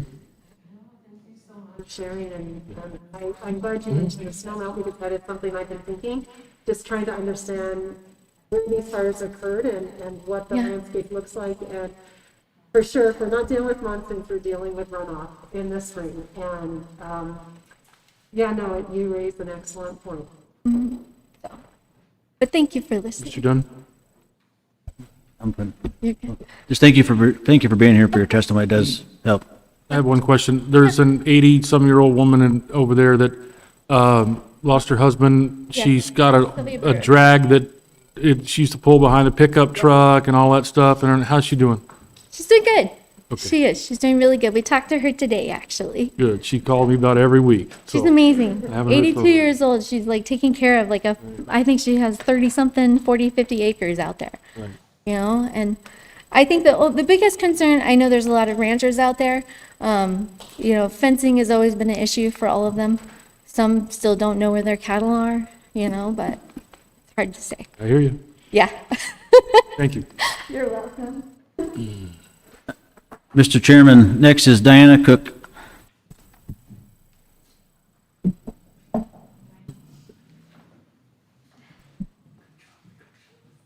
Good evening, guys. I just wanted to come up and share a personal experience. The night of June the 13th, when I get a call at 9:30 at night saying they're going to light up the CC pasture. CC pasture is on our ranch. We have cattle out there. Thankfully, my kids were home, son and daughter, and we run out there in our four-wheelers, and I see all these people out there in the dark with cans waiting. And I'm like, what are you guys doing? We're going to light this up. And I said, we have cattle here. Oh, we understand that. We're not going to start any fires until you get your cattle moved. We have a drone, and we're going to lift this drone up in the air, and we're going to see where the heat's at, and we'll get your cattle out before we, thankfully, I knew that most of them were going to be bedded down in the corrals where they were at. My son's trying to drag them he had hay in the back of his Ranger to try and move them because cattle will follow hay. But at nighttime, and I told the guy, do you know how hard it is to move cattle at night? And he looked at me and he goes, well, we'll get you some help. So he got two of his guys that were going to fight the fire, come and help us. We weren't able to move those cattle. I had to run back home, hook onto a horse trailer, and get the rest of them out in 2 loads to get them into another pasture to try and get them away from this fire they were going to start. And I asked the person, I said, when did you know this fire was going to be lit? Well, we knew in the afternoon. This was on a Sunday. Sunday that I was home with my family, looking at, kind of keeping an eye on things. Our home was never in danger. And we watched from distance, the smoke and stuff. But that night, when we went out there, I was just mortified. I didn't know what to do. But thankfully, we were able to move the cattle. We see them here and there, but that happened. And then the next thing I know, the floods come. And I go back on the ranch, and we're checking and we're evaluating. Most of our windmills, they're silted in. We have holding tank. We have a place where we actually would, with a solar pump, put water into a tank. That box that was a spring that would fill with water is completely to the top with sand. And so we can't even get water into those tanks anymore unless we haul it. The devastation that these people don't realize what they do when they do their back burns and they do all this stuff thinking they're protecting things, they're destroying more things than anything. They're destroying fences, they're destroying water lines, and they don't realize it because when they're done, they leave. Then the floods come. We've seen cattle. We had one cattle, my neighbor sent me a picture and said, I'm so sorry, but one of the cattle got stuck in the wash and drowned. And it's like this, I wish that people would go back to putting fires out instead of starting them. That's really all I had to say. Mr. Connell. I have no questions. Thank you. Ms. Cook, so to make sure everybody understands, the silt came from the burn that was started. Is that on a national forest allotment or is it a state land? It's Private on land? public lands. It's a Forest Service. Forest Service, right. Yeah. And so there's going to be a lot of work. a lot of repairs. It's going to take a lot of time, but But you're strong. we're willing to do it. Mrs. Cook. Be careful, she's making dinner tonight, so. One thing I want to get on the record, Mrs. Cook, is that you heard me and the fire guy from the Tonto National Forest kind of have a little heated exchange. And I appreciate you taking off work and coming down here. Something you wanted to do, and so I'm glad you did it. Let's go back to the Wednesday night that they went up around the top of the Canal Peak and set the fires and left. We wake up and we see the smoke, and then the next day, we stayed up until what time in the morning watching the fires? 2:30, 3 o'clock. Okay, and did you or did you not see someone shooting flares off of the 651 road trying to get the fire started about 2:30 a.m. on Thursday night? Yes. Okay. The only time I've seen them start fires, but I mean, Okay. I understand, it's tough for you. And the fire you talked about at midnight and 12:30, I want to thank you, Neil, for calling. yes. And why don't you tell the committee about them, and they were supposed to wait until our son got back before they lit the fire. Why don't you tell the committee and the public what actually happened when they sent him down the Dozer Road on the four-wheeler to open the gates? So David, once we got the cattle moved, they were going to get ready to light the fires. And they said, well, let's get the gates open so if cattle get trapped, they can go through the gates. So my son heads off and they told him which way to go. And they said, we won't start this fire until you get back. And he goes off and opens the gates. And one thing that I think saved his life, because they didn't wait until he got back, they started the fires, was that he took a different road because he was concerned about our neighbors, the Parkers, Dan and Barbara. They were watching the fire from their house. And he was like, I've got to let them know the fire's coming, so he takes a different way and comes back. And he calls his dad and says, Dad, they already lit the fire. Everything's okay. I'm on my way back, but I'm going to stop we need to call Stan and Barbara. So he checked on them and then came home. Had he gone up that trail, he would have been caught in that fire.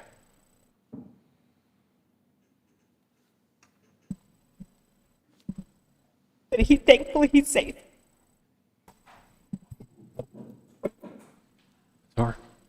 Thank you. Thank you. And thank you guys for being here and listening to these people, because so many people are suffering from this. Thank you. Mr. Chairman, next is Sarah Bernstein.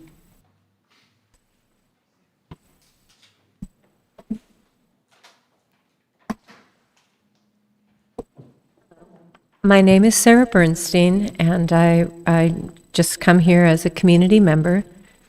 I happen to be, my husband and I and family, we are the across the street neighbors from the Cook family. So I can say we too experienced this firsthand. I want to thank everyone who put this committee together and is holding this forum so that people can share their experiences. This brings up a lot of memories, really. I think when we first moved into our house, maybe it was 2006 or 7, East Mountain burned. And so that was the first fire I remember going through.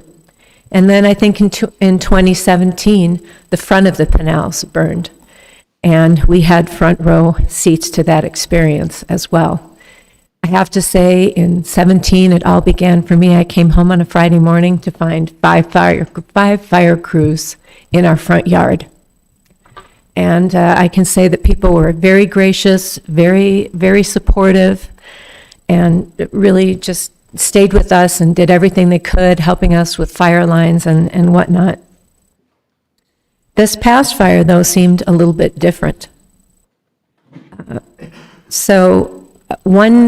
Only on one occasion during this fire did I come home to find fire crews in the yard. When I came home to find the fire crews, it was at a time when the top of Kellner Canyon was burning, and they were concerned, I think, that maybe embers might travel a distance and wanted to know that someone was in the neighboring canyon in case something got out of control. So when the fire burned in 17, a lot of things happened at our property because we're kind of we're the front line when the water comes down the canals. So we had lots of logs travel down. We had many granite boulders that moved through our creek. The flooding took out a well house, and thank goodness we got very. A contractor came and helped us clean up our yard, and I'm glad had the wherewithal to help us make positive decisions for preventing future such incidents in case something like this would happen. All I can say is that fire for us in a strange way was almost a blessing. Had we not done some of the remediation that we did in 17, I can't imagine what the results would have been for us. But coming back to the telegraph fire on the evening, as Diana Cook explained, the situation of the lighting up of the CC camp, I remember it was a very stressful evening, and it was about dark 30, and a lot of things were changing fast. And my husband and I drove up to the end of the pavement where there was a Forest Service law enforcement officer that had the road blocked off. And I remember saying to her at the time, I was a bit disgruntled by what was going on. And I said, I'm a little frustrated here. You've come here to help us out. You've come under the guise of putting out the fire. But I've been sitting here with the front row seat, watching you light it up and light it up and light it up. I said, maybe it's because now it's under the guise of an emergency, that it's gloves off. You're going to do what you want. There's no SHPO constraints, no NEPA studies, no whatever. It's an emergency and it's game on. So I said, I'm sorry, I know you're not the person making the decisions. You're merely the person holding up the end of the line. So we went back to our house and we talked to the cooks and we said, because at that point we had not been told to evacuate. We said, we're here for you. We'll do anything you need. If you want us to load cattle, whatever you need. So Diana said, please stay here and manage this water tank, fill this water truck in case we need it. So we stayed, watered our yard, kept an eye on the water truck up above. So when they lit up the CC camp, it's from our house over the ridge behind our dining room. There's a road, and then the other side of the road is where they lit it up.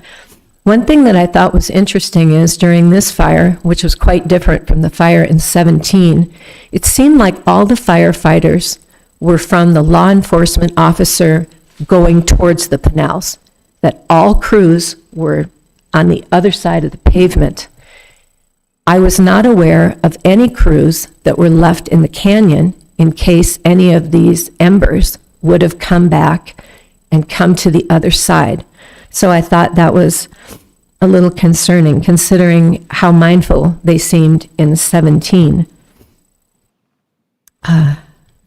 One thing I noticed after that evening, another thing that is interesting to me as well, is all along I kept hearing people say, oh my goodness, we've got the fire burning in San Carlos and we have the telegraph fire burning here, and everyone is so worried that these fires are going to meet. And my personal observation in this was that it was interesting to me for people who were so concerned that these fires would meet, it seemed that people were just actively lighting them up and lighting them up. So after the main fire had burned through and all of the devastation had occurred, I remember when we were told the fire was basically put out. I remember driving home one afternoon and looking up. I stopped at the mailbox and I looked up on the side of the canals, and there was still a fire burning. In fact, there was an area, I think it was an area that they had initially logged when they were building Globe. I don't even know what that front of the area is called. But I thought to myself, my goodness, I thought I had just heard that there were something like 21 active fires burning in the state of Arizona, and we're still allowing this to burn? Why are we continuing to take this risk, knowing that so many other people, when they left the fire here, it was my understanding that they were going north to, I guess it was fight I think it was the Backbone fire outside of the Payson or Strawberry Pine area. So of course, as all fires happen, there's always seems to be flooding that follows. So in our case, of course, we had water like I have never seen in our yard. We have a main creek that flows. We have a small tributary that flows only when there's a lot of snow in the canals and the groundwater swells. And years ago, we opened up an area it's a field in front of our house. And all I can say is I'm so grateful that we did, because it wasn't just our creek that flowed. It wasn't just the tributary that flowed. It was the entire field. It was, I don't know, maybe it's 60, 75 feet across this area, just pounding with water. Had we not have that overspill area, I can't imagine what would have happened. So we don't have livestock like the Cooks, but we did have a cow at home. In fact, they helped us move Miriam during all of this. But I kept having this strange, almost like a daymare. It wasn't a nightmare, but I was consciously aware of this, and I kept thinking to myself, cows and water, cows and water. I'm so concerned if something happens. I don't know, I was worried about animals. Well, lo and behold, after I don't know how many pallets of sandbags, friends and my son and self moved onto our property and also our business in town. One day I just had a strange feeling that something wasn't right, so I started walking down our creek, and lo and behold, my cows and water daymare became a reality. Unfortunately, one of the Cook's heifers had been swept up by the floodwaters. She had been dragged underneath the barbed wire fence and wrapped around a grove of sycamores in our yard. So it's just, I don't know, the devastation is just on so many levels. It's a terrible, terrible thing. So I guess in the end, we ask ourselves, what are we going to do from this point forward? How can we improve our bigger picture plan in this? I guess for myself, when I finished college, my first job was I worked timber cruising for a silvicultural company in Oregon. We did a subcontract for the Forest Service. And my job was to go out using USDA aerial photos, and we would do an inventory of the forest. And this was so that people knew what was out there in particular areas, and also so people would have the data so that they could prepare for potential timber sales. So I know that people definitely hire people and are aware of what's out there.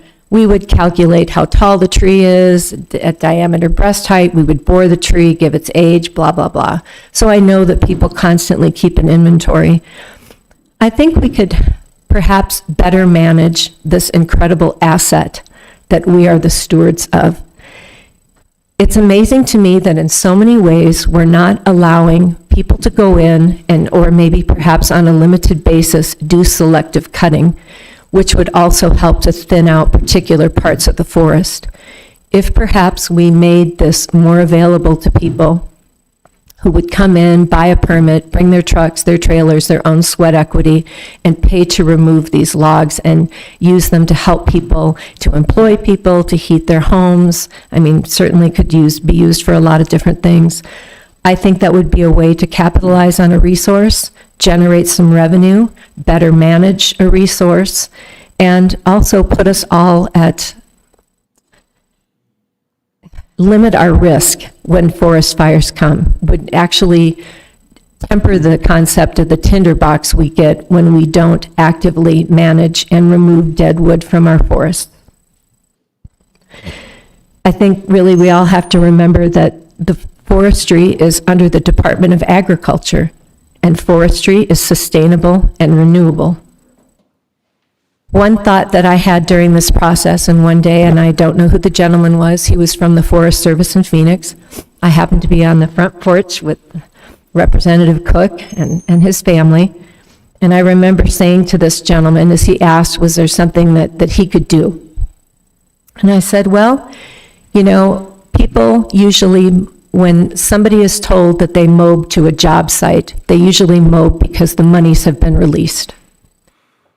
I said, maybe something to consider in the future would be when the monies are made available and people are told to go to a particular site, maybe on the front end, a certain percentage of these monies should be set aside for mitigation after the fact.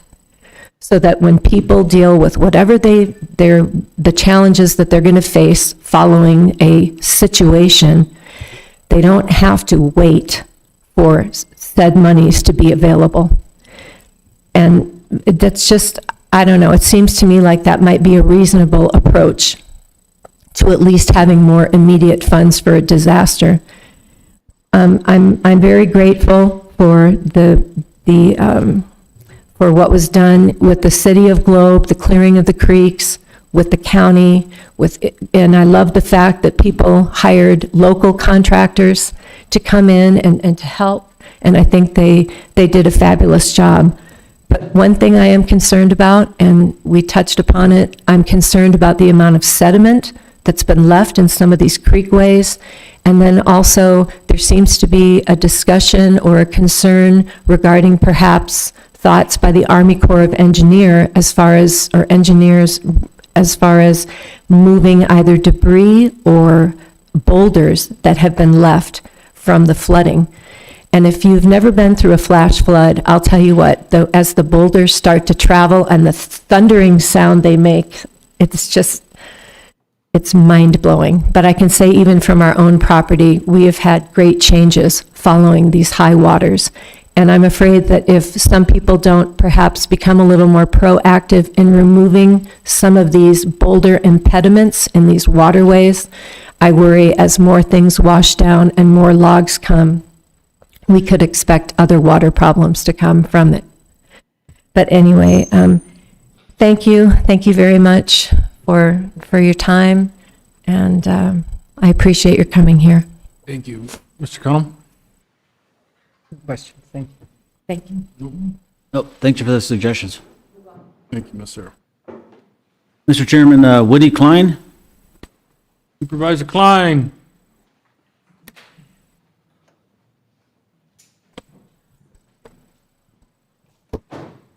Sheriff, thank you for setting this up and being here today. I really appreciate it, and thank you for the committee members to be here as well.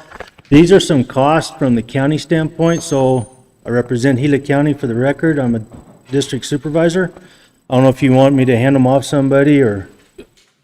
Supervisor Klein, one thing that we want to do is, and I'm going to have to try to, and you're going to have to do this with us, is that when we're done, we need to have what is the total cost, right? And so what Carl had said earlier, that they do evaluations of damage and stuff like that, that's even to personal private property and homes and damage and county costs and all that stuff. So as you're working through this and these things are tying up, I've already asked for the department, what they've spent, and for, you know, what total amounts of money has been spent and to where and what for.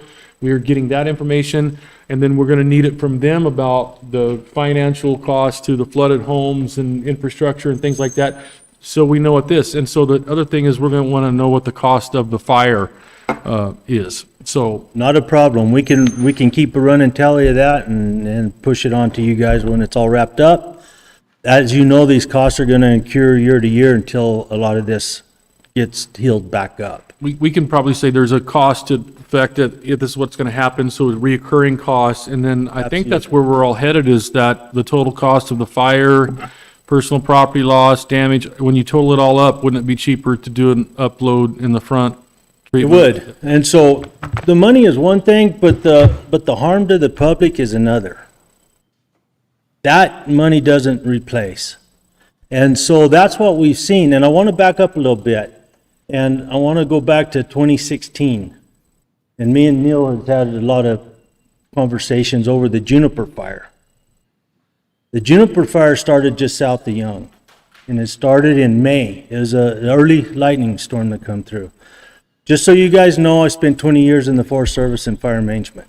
So it started in May, and I was actually here in Globe.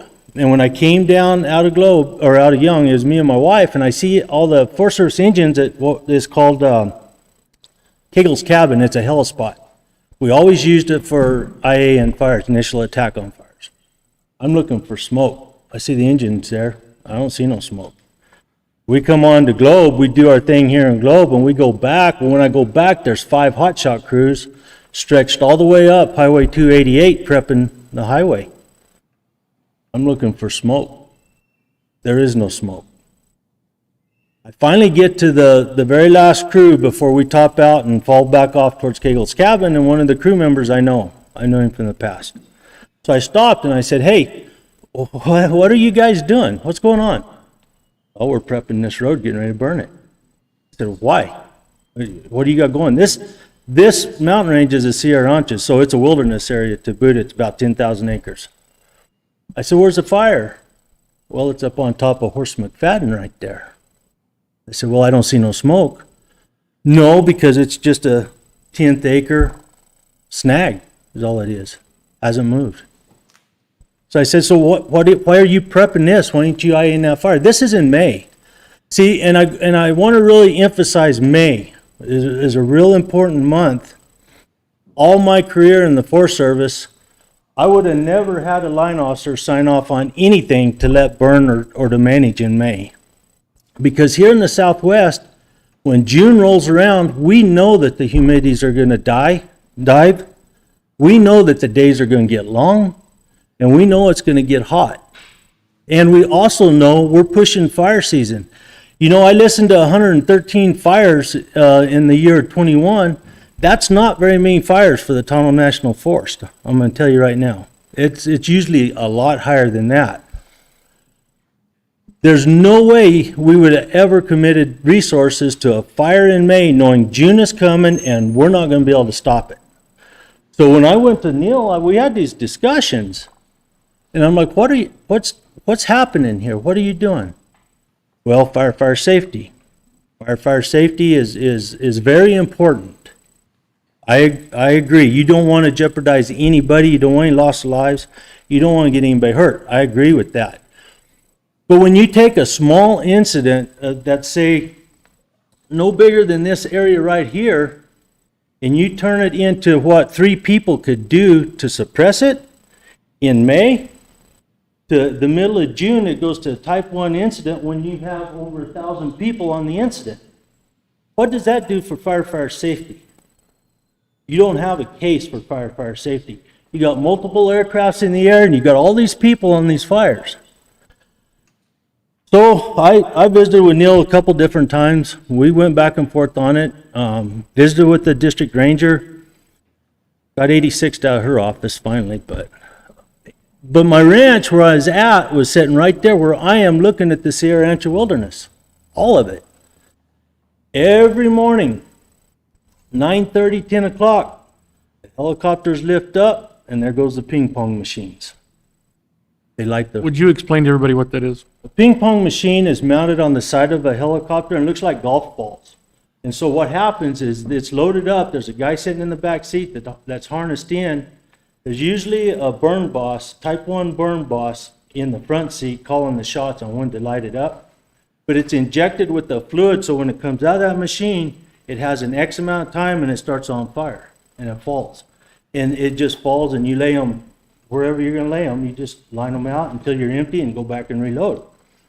So the fire, and I talked with Neil about this too, it would make its run through the days, but at night it would die down. We'd get up in the morning, there's no smoke. There's nothing there. 10 o'clock, here comes the helicopters. I totally disagreed with all of that. Neil knows that as well. I mean, we've had the discussions. But what happened was I became a supervisor in 2016. The juniper fire went from this big to about 60,000 acres. Type 1 incident, cost somewhere in the neighborhood, if I'm not mistaken, around $12 to $15 million. But more importantly, what what I found after that, because I was a supervisor for Healy County, we would have our pre-fire season meetings. In our pre-fire season meetings, what I was taught or told about, I wasn't taught, was that the TONO, with their fire management officers on the districts, have identified pods. And that's where I found it interesting when he brought up the terminology of pods. What they are is it's a map that's laid out there with circles drawn on it. And Supervisor Humphreys here today can witness this just as well as I can. He was there. In these pods, if there's a strike or a start, they wanted to identify these areas that they'd manage these starts in. During my time, when you have a lightning start, it's a natural cause, right? It's made by lightning. So you could either suppress them or not. Never had anybody that would sign the documents for a start in May or June. There's no way. But on a man-caused fire, we weren't able to manage them. It was mandatory we suppressed them, whether that was to contain them or put them totally out. But we had to take action. When it came to the wilderness areas, if there's a man-caused start in the wilderness, regardless, we were to suppress it. Not only were we to suppress it, but if the start came out of the wilderness, say as a lightning start that we did let go, say in July, and it dried out, and it came out of that 10,000 acre wilderness, we would have to suppress that fire because of the policies back then. So for us to sit there and say, we're going to let this burn in the wilderness, but then we're going to go spend millions of taxpayer dollars to suppress this because we know it's going to come out of the wilderness. Never made sense. Never did. But with these pods identified on those maps, in those areas that were shown on these maps, and it was from the district fuels and FMOs that was there at the time, right here in Globe. We sat right here and looked at it. I argued them. I argued them really hard. I argued the fact that in early 2000, NRCS put millions of dollars on the ground in range improvements. Millions of dollars in pipelines, fences, storage tanks. It all was put out there. And my biggest argument was, what are you guys going to do to protect these? Because not only did I learn in the Juniper fire that there is no more bear money to speak of that we used to have, it's not there anymore, that would help pay to replace infrastructure and things of that nature, it was gone. So Neil on that particular fire did push for some grant money and got some fences replaced and things like that on the Juniper fire. So he pushed on that, said he would and he did. But all these other infrastructure projects are sitting out on these allotments, on these permittees, and they're in the middle of these pods. It's got a circle drawn around them saying, well, we can manage these fires here. How are you going to protect them? How are you going to replace them if they burn up? I know you don't have money. You don't have money in your fuels budgets to do it, so how are you going to do this? There never was an answer. So I argued it. And I argued it, and the next year I argued it again. I never got ahead of that argument. But what has happened since the Juniper fire, unfortunately, is we've had enough of these big incidents now in my 5 years as a county supervisor that you've got these people that are right here today that have seen it. They've been affected by it. And basically they're tired of it. What I didn't hear today, I heard a lot of reasons why a fire would get big. Yes, we're in a drought. Burns in June, it's going to burn hot. Yes, I get that. But what I didn't hear was what happened to the management that our Forest Service used to do? What happened to the fuels projects? What happened to thinning projects, the logging? Where's the grazing at? When we talk about fire in the Sonoran Desert, and they say that they want to do something to mitigate that, okay? There's very little you're going to do in the Sonoran Desert other than graze it to mitigate it. It just isn't going to happen. So what happens is when you get a bushfire that hits and it burns 100,000+ acres, part of it in the Sonoran Desert, what grows back? Grass. And what's going to happen the following year in June? It's going to get hot again. It's going to be 115 degrees down there again, and the humidities are going to be at the bottom. It's going to burn. So between what I see, and I'm not pointing fingers or blaming anybody because there's a lot of reasons for this, but we have to turn this ship around. And we have to go back to managing our force. We have to get back into fuels treatments. We have to get back into logging, and we need to put a hell of a lot more cows on the ground. These cows don't cost our taxpayers anything to put out there, and look what they would save. You know, Mr. Klein, let me stop you right there as we get short on time. Yeah. I want you to take what you just said for my colleagues that don't understand it, maybe on the panel. What happens when we have cattle grazing on Forest Service lands to our rural school districts' funding? Is it increased or decreased when we graze cattle? No, it increases. So there's a percentage of the grazing fees that we as permittees pay the Forest Service. The National Treasury holds a percentage back. 25%. Yes, that's right. The rest of it goes back to schools. So would it be safe to say that if you want to continue to cut cattle grazing on the Tonto National Forest and in Gila County, you want to continue to cut rural education? Well, I don't know. Well, Funding.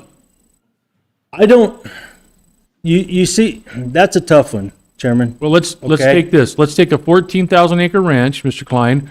Let's cut it in half because we burnt half of it up. So then you now have to reduce those cattle numbers at least by half.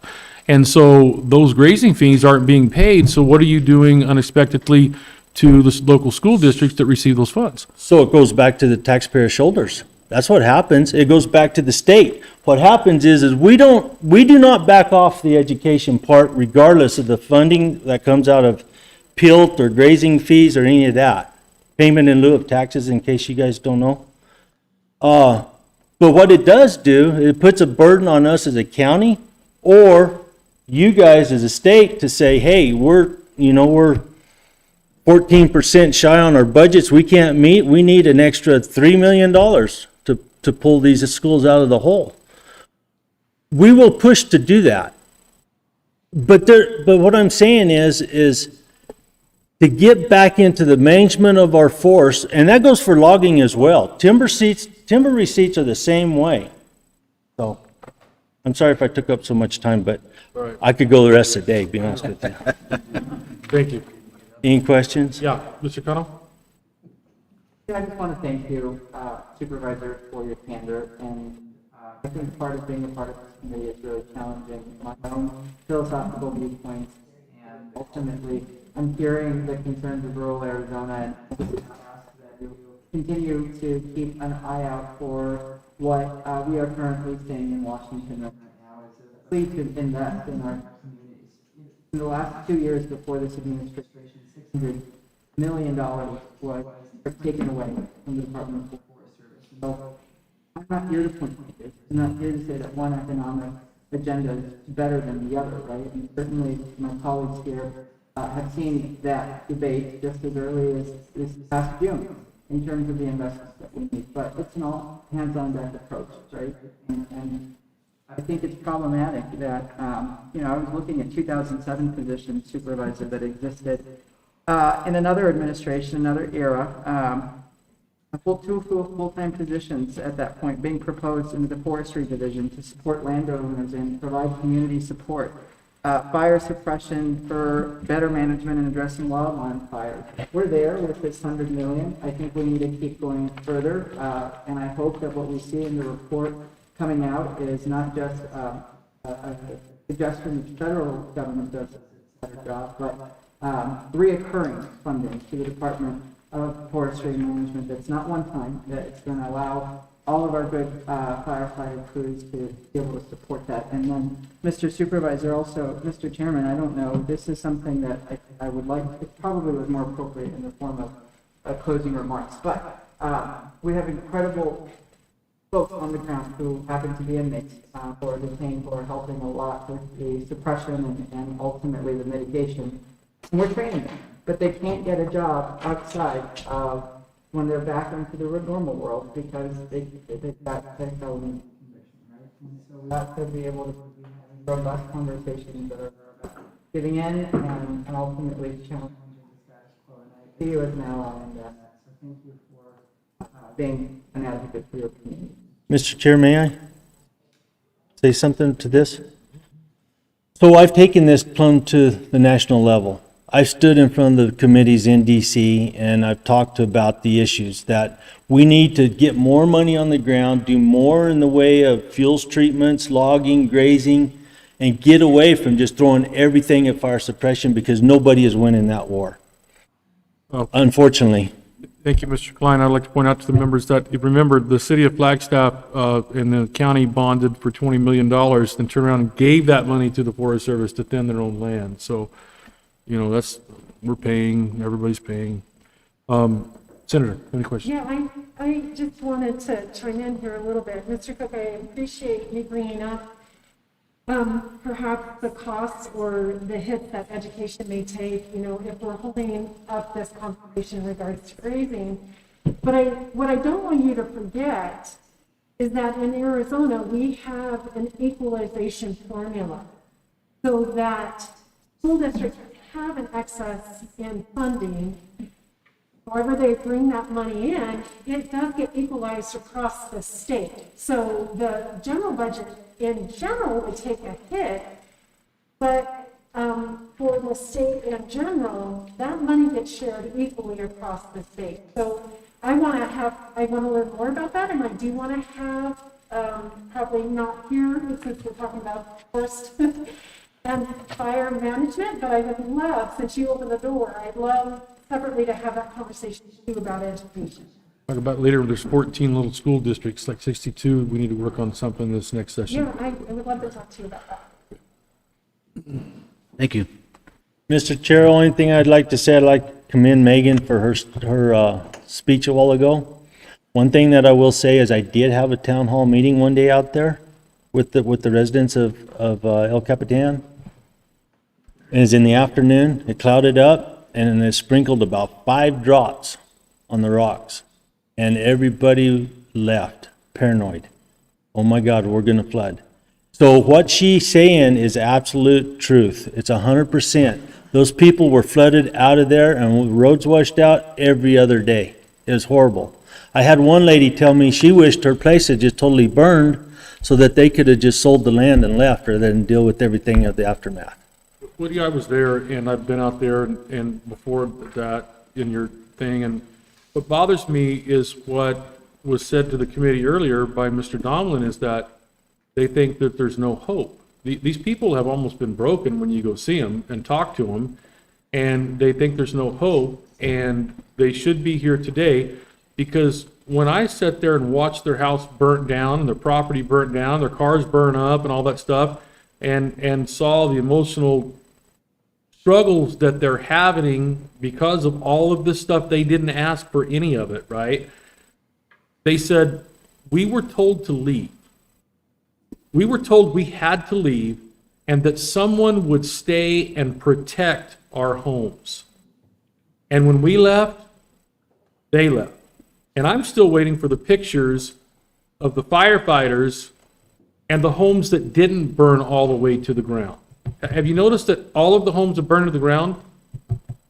How is that possible that we didn't save one? Not one home partially burned. Here are the pictures of the firefighters with hoses putting fires out, right? And from the dates that I gave you, from the 9th to the 13th, those are the fires that were set, that you heard Ms. Bernstein and them say, that burned those homes down in El Capitan from that day. That's what bothers me. Thank you for being here. Thank you all for that money out of that budget. It's greatly appreciated. We have 2 more public speakers. Let me do one thing real quick, please. Yes, sir. Okay, hold on. I want to read into the record, Paul, a letter that we received in some articles that I want to give you, and I want to read to the members here is just this one little section.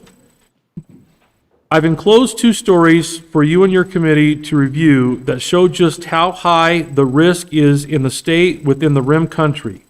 I hope your committee has great success, because anyone with common sense knows that once the fire is out, does not mean destruction is over and people find out rebuilding is not easy, and many things are lost forever, even if they rebuild. Thank you in advance, and it's Robert Struck. So, Paul, I'll make sure you have this for the record. Thank you. Mr. Chairman, next is Tim Humphrey.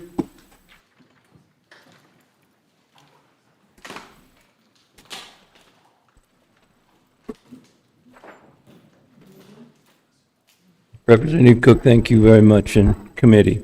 My name is Tim Humphrey. I'm also Gila County Supervisor, District 2, which all three of these fires were in my district. I've learned a lot about fire over the last 4 years.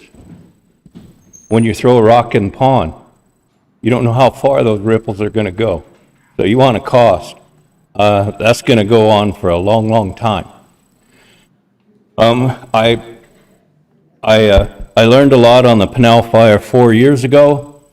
That crew was in touch with me at least every other day. They told me what they were going to do, that they were going to grow that fire. They told me how they were going to grow that fire. But they did it when there was still snow on the ground and the moisture content. And they told me about the moisture content and what it was going to do in the pines and what it was going to do in the brush, and took me and showed me what was going on.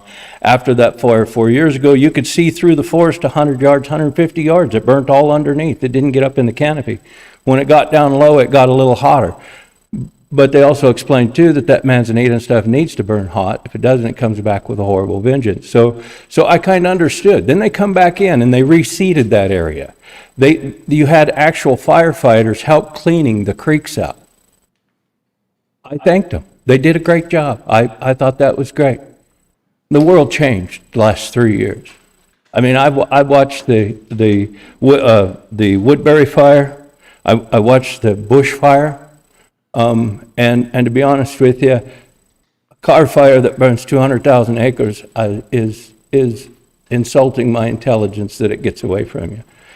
Because I learned a lot on other fires. And then I own property at the fairgrounds, I own property at Roosevelt. I watched these fires get hot in different places. I didn't understand how it got hot in other places after I learned some on others. Sitting at the fairgrounds, you can see the entire Pinal Mountains. You can see San Carlos. I watched the fire, the fire that started the Moscow fire. There was a plume of smoke, and I watched it. And come evening, I watched it disappear. There was no plume of smoke that night. There was also no wind. All of a sudden, the next morning, I get up, and here's a huge plume of smoke. I called Carl Melford, emergency management, we're talking. And I said, Carl, they're going to grow those two fires together. I told him that a week or so before. If you don't believe him, Senator Mark Kelly called me, and I told him, they're going to burn those fires together. He said, how do you know that? I said, I watched a car fire burn 200,000 acres. I says, and what I'm worried about is the floods that come afterwards. And now we're sitting here with all these floods. And what you don't realize is the state, thank you very much for that bill, to give us money. Because we're able to get out and clean streets so school buses and stuff can get in. But the bigger picture is, as a supervisor, I'm crippled. And the reason I'm crippled is because thank you for the money, but I'm spending it all cleaning up streets and doing fire mitigation, and in meetings with engineers, I'm not serving my public. My crew is in emergency mode every time it rains. And the thing of it is I learned from, or Gila County learned, from the Woodbury and the bushfire. NRCS shows up to walk through these creeks and stuff with you on what they can do. They fold their arms and they say, give us a design, and either we'll accept it or reject it. Well, wait a minute. We're a rural county. We've got a couple engineers, but how are we going to design something that's going to change this water flow to protect these people? We're not into that. NRCS is, your federal government. Why don't you guys come and tell us what you're going to do and what you're going to fund to help us with this problem. But no, they didn't. They didn't on the Woodbury fire, they didn't on the Bush fire. So our engineers got smart, but we didn't have any money. We're rural county. So thank you very much, because what your money did is with the telegraph fire, Bush fire, telegraph fire, but now it's just one fire, not two that grew together. We were able to have funding to hire an engineering firm, not the Bear Report. Before the Bear Report, we were able to hire engineers to come and tell us what needs to be done in what creeks, because we had funding. Woodbury, we had no funding. Bushfire, we had no funding. How were we to design something for NRCS to accept? Beyond me. But now we had funding, and we got smart because we'd been thrown under the bus the 2 fires prior. So now we get accepted. But you know what? My engineers are with NRCS and contractors trying to figure out these jobs. And then my road crews are on all these floods. I'm sitting here in Globe, Arizona, and 88's closed, 77's closed, and 60's closed because of fire. You want to know a cost? How much is it going to cost to open 88 when they do open 88? It's closed because of flooding, because of the Woodbury fire that closed it. You think 188 isn't going to close every time it rains? Drive down it. There's 8-foot walls of mud just waiting to fall on the road again. Talk about backburns. I sat and watched the canals go up, and you drive down 188. There's a guardrail right here. 30 yards away is Roosevelt Lake. Bushfire's over here. I drive down 88. The guardrail's burnt, and that 30-foot to Roosevelt is burnt. So were they afraid that that bushfire was going to jump 188 and burn Roosevelt Lake down? I don't understand it. Makes no sense to me whatsoever. But you know what? Taxpayers are paying for millions of miles of guardrail. Because on the other side, did they walk 20 feet on the other side of the fence to start the backburn? No, they started it right there on the guardrail, and sometimes it burnt to the fence, but the fire never got to the fence. So anyway, I'm glad that you're here, but like I say, the ripples, not only are we needing funding to help these people, but now the county's crippled because I can't do my regular job. I can't send my crews and my engineers to help my constituents because they're working in emergency status for flood control and going to be doing it for the next 5 years. I thank you much for your time. I thank you much for what you're doing. And I'll call that good. Mr. Connell? No question. Senator? Thank you for being here. Appreciate it. Okay, Tim, I want to point out, probably we'll word it like this. So Gila County is really being put back. We're not being able to progress over time and do infrastructure improvements and things and reach the goals that you've set at the county for the county, because now we've had to stop and go backwards because we're dealing with all the stuff that we didn't even ask for. One example, I have been working on composting facility. We own 2 landfills. We bury a lot of cardboard, paper, and green waste. I've been working on a compost facility for 2 years, and we use sludge from the town of Miami, which is a grade A sludge because it comes off the mine. You can grow a garden and eat the stuff out of your garden with it.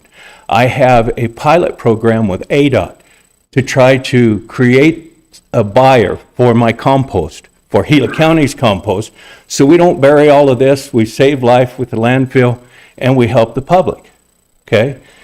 I have Capstone wanting to do a pilot program with me. Guess what? I can't build the compost. I can't do that pilot program. I haven't followed up with the state either, because you know where my assistant county manager is? You know where my engineer is? Do you know where my operators are that built the compost the first time? They're out cleaning up after fires and floods, and they're going to be doing that the next 5 years. So am I going to lose my pilot composting deal with Capstone? Maybe. What if the state calls me next year and says, Tim, we want $150,000 a year compost, which would allow me to go before the board and say, hey, let's put in for grants, let's spend some taxpayers' money, because we've got a buyer for all the compost that we can build. You know what? Those aren't happening. That conversation at this point is not happening. Do you feel like that your county employees now are really working for the federal government because it's their problem that is now shifted over into our problem on this part? And so you're really doing the work that is left over from this stuff, and there's no funds available to hire the extra staff you need to deal with this so you can continue on? That's correct. Okay. I mean, they've burnt from Jake's Corner to the reservation, from 188 Yep. the other direction. So my whole entire district is in emergency status every time it rains, and that's not going to get any better. Because all that grass that's growing, there's no cows on it because there's no fences, there's no water. What's going to happen to it? Thank you. Thank you. Is that it? Nope, we have one more. We are at a 5 o'clock deadline. Who's the last person? Ann House?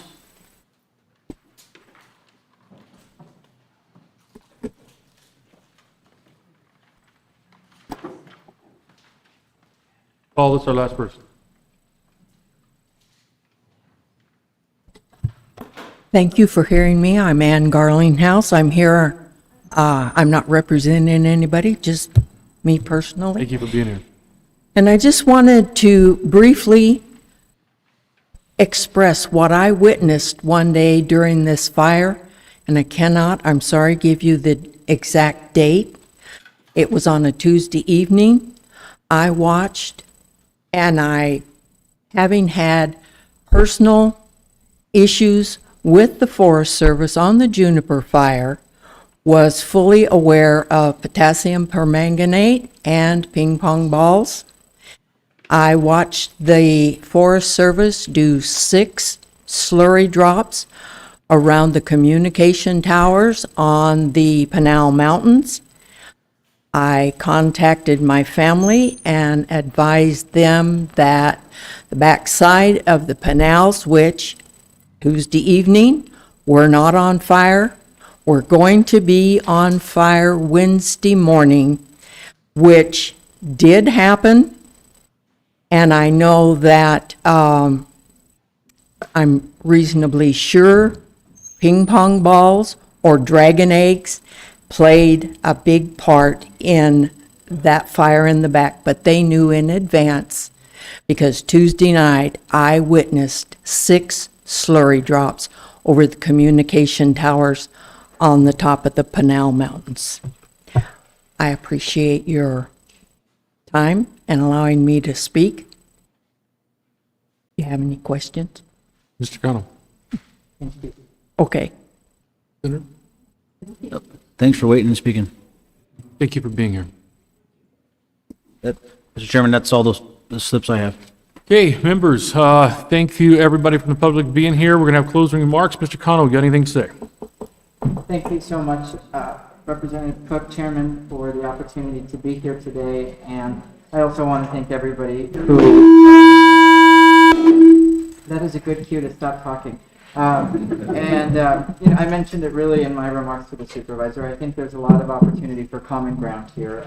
I do think that there needs to be in our report, Mr. Chairman, some hard dollars that will continue to add to the $100 million that we provided in relief, really in an emergency response to the people of Arizona. We know that our climate is getting hotter, that it's getting drier, and that we need to be able to provide some relief for folks. And I'm excited about the opportunity to continue to put these good ideas into action. Thank you, Mr. Chairman. Thank you, Mr. Connell. Senator. Thank you all for being here today. For those of you who spoke, for all of you who have hung in there with us from start to finish, your presence is important. Certainly the personal stories and experiences that are so heartfelt and emotional. I take those to heart and appreciate folks opening up and sharing as we move forward and make those decisions. Certainly your input is important. So thank you very much for being here and sharing. Mr. Dunn. All right. Thank you, Mr. Chairman. And again, thanks to the public for speaking. It's good for government to come out to you and give you a chance to speak. And thanks to Forest Service for being here. And I know you had a couple presentations. I still want to get that information from you, so we'll try to get that. And yeah, it's devastating. We're in the aftermath, and we're here to try to see how we can help everybody work together and do a better job with our forest health. So, thank you. Also, thank you, the public. I want to thank the mayor and the city of Globe. Thank you for allowing us to have this hearing here. It's been my second or third one since we've had them here. It's always a great location. Glad to be home. And a reminder that I believe it's December the 8th will be the next hearing date that the ad hoc committee will have. I hope that you will do your presentations that you weren't allowed to do then, and maybe we could tweak them a little bit after the information we got today. Neil, I'd like to meet with you before now on December 8th, at least for 2 hours, but you said 2 days. Whatever you want, 2 hours or 2 days, I can block out for you, but let's have those discussions before we have the next one. And to the public, we're going to shift gears a little bit from fire management. We'll clean up the fire management on these fires and stuff. And at the closing of the next hearing, we're going to shift to water quality. And the water quality issues that the valley may be facing, the city of Phoenix, the city of Mesa, and others. Because remember, once all this water starts running downhill and through our communities, the water quality ends up in the Salt River system. The Salt River system is now, as we talk about sediment loads, is reduced. And we need to store more water at the time we can instead of less water. This all has what they said, the ripple effect and the cost of those municipalities. City of Phoenix has already told me they believe it's at least $18 million. And so we'll get those things and find out what those cumulative effects are when wildfires and stuff happen. And water quality, I think, will be on our next hearing, and I hope you all can attend. With that being said, this committee meeting is adjourned.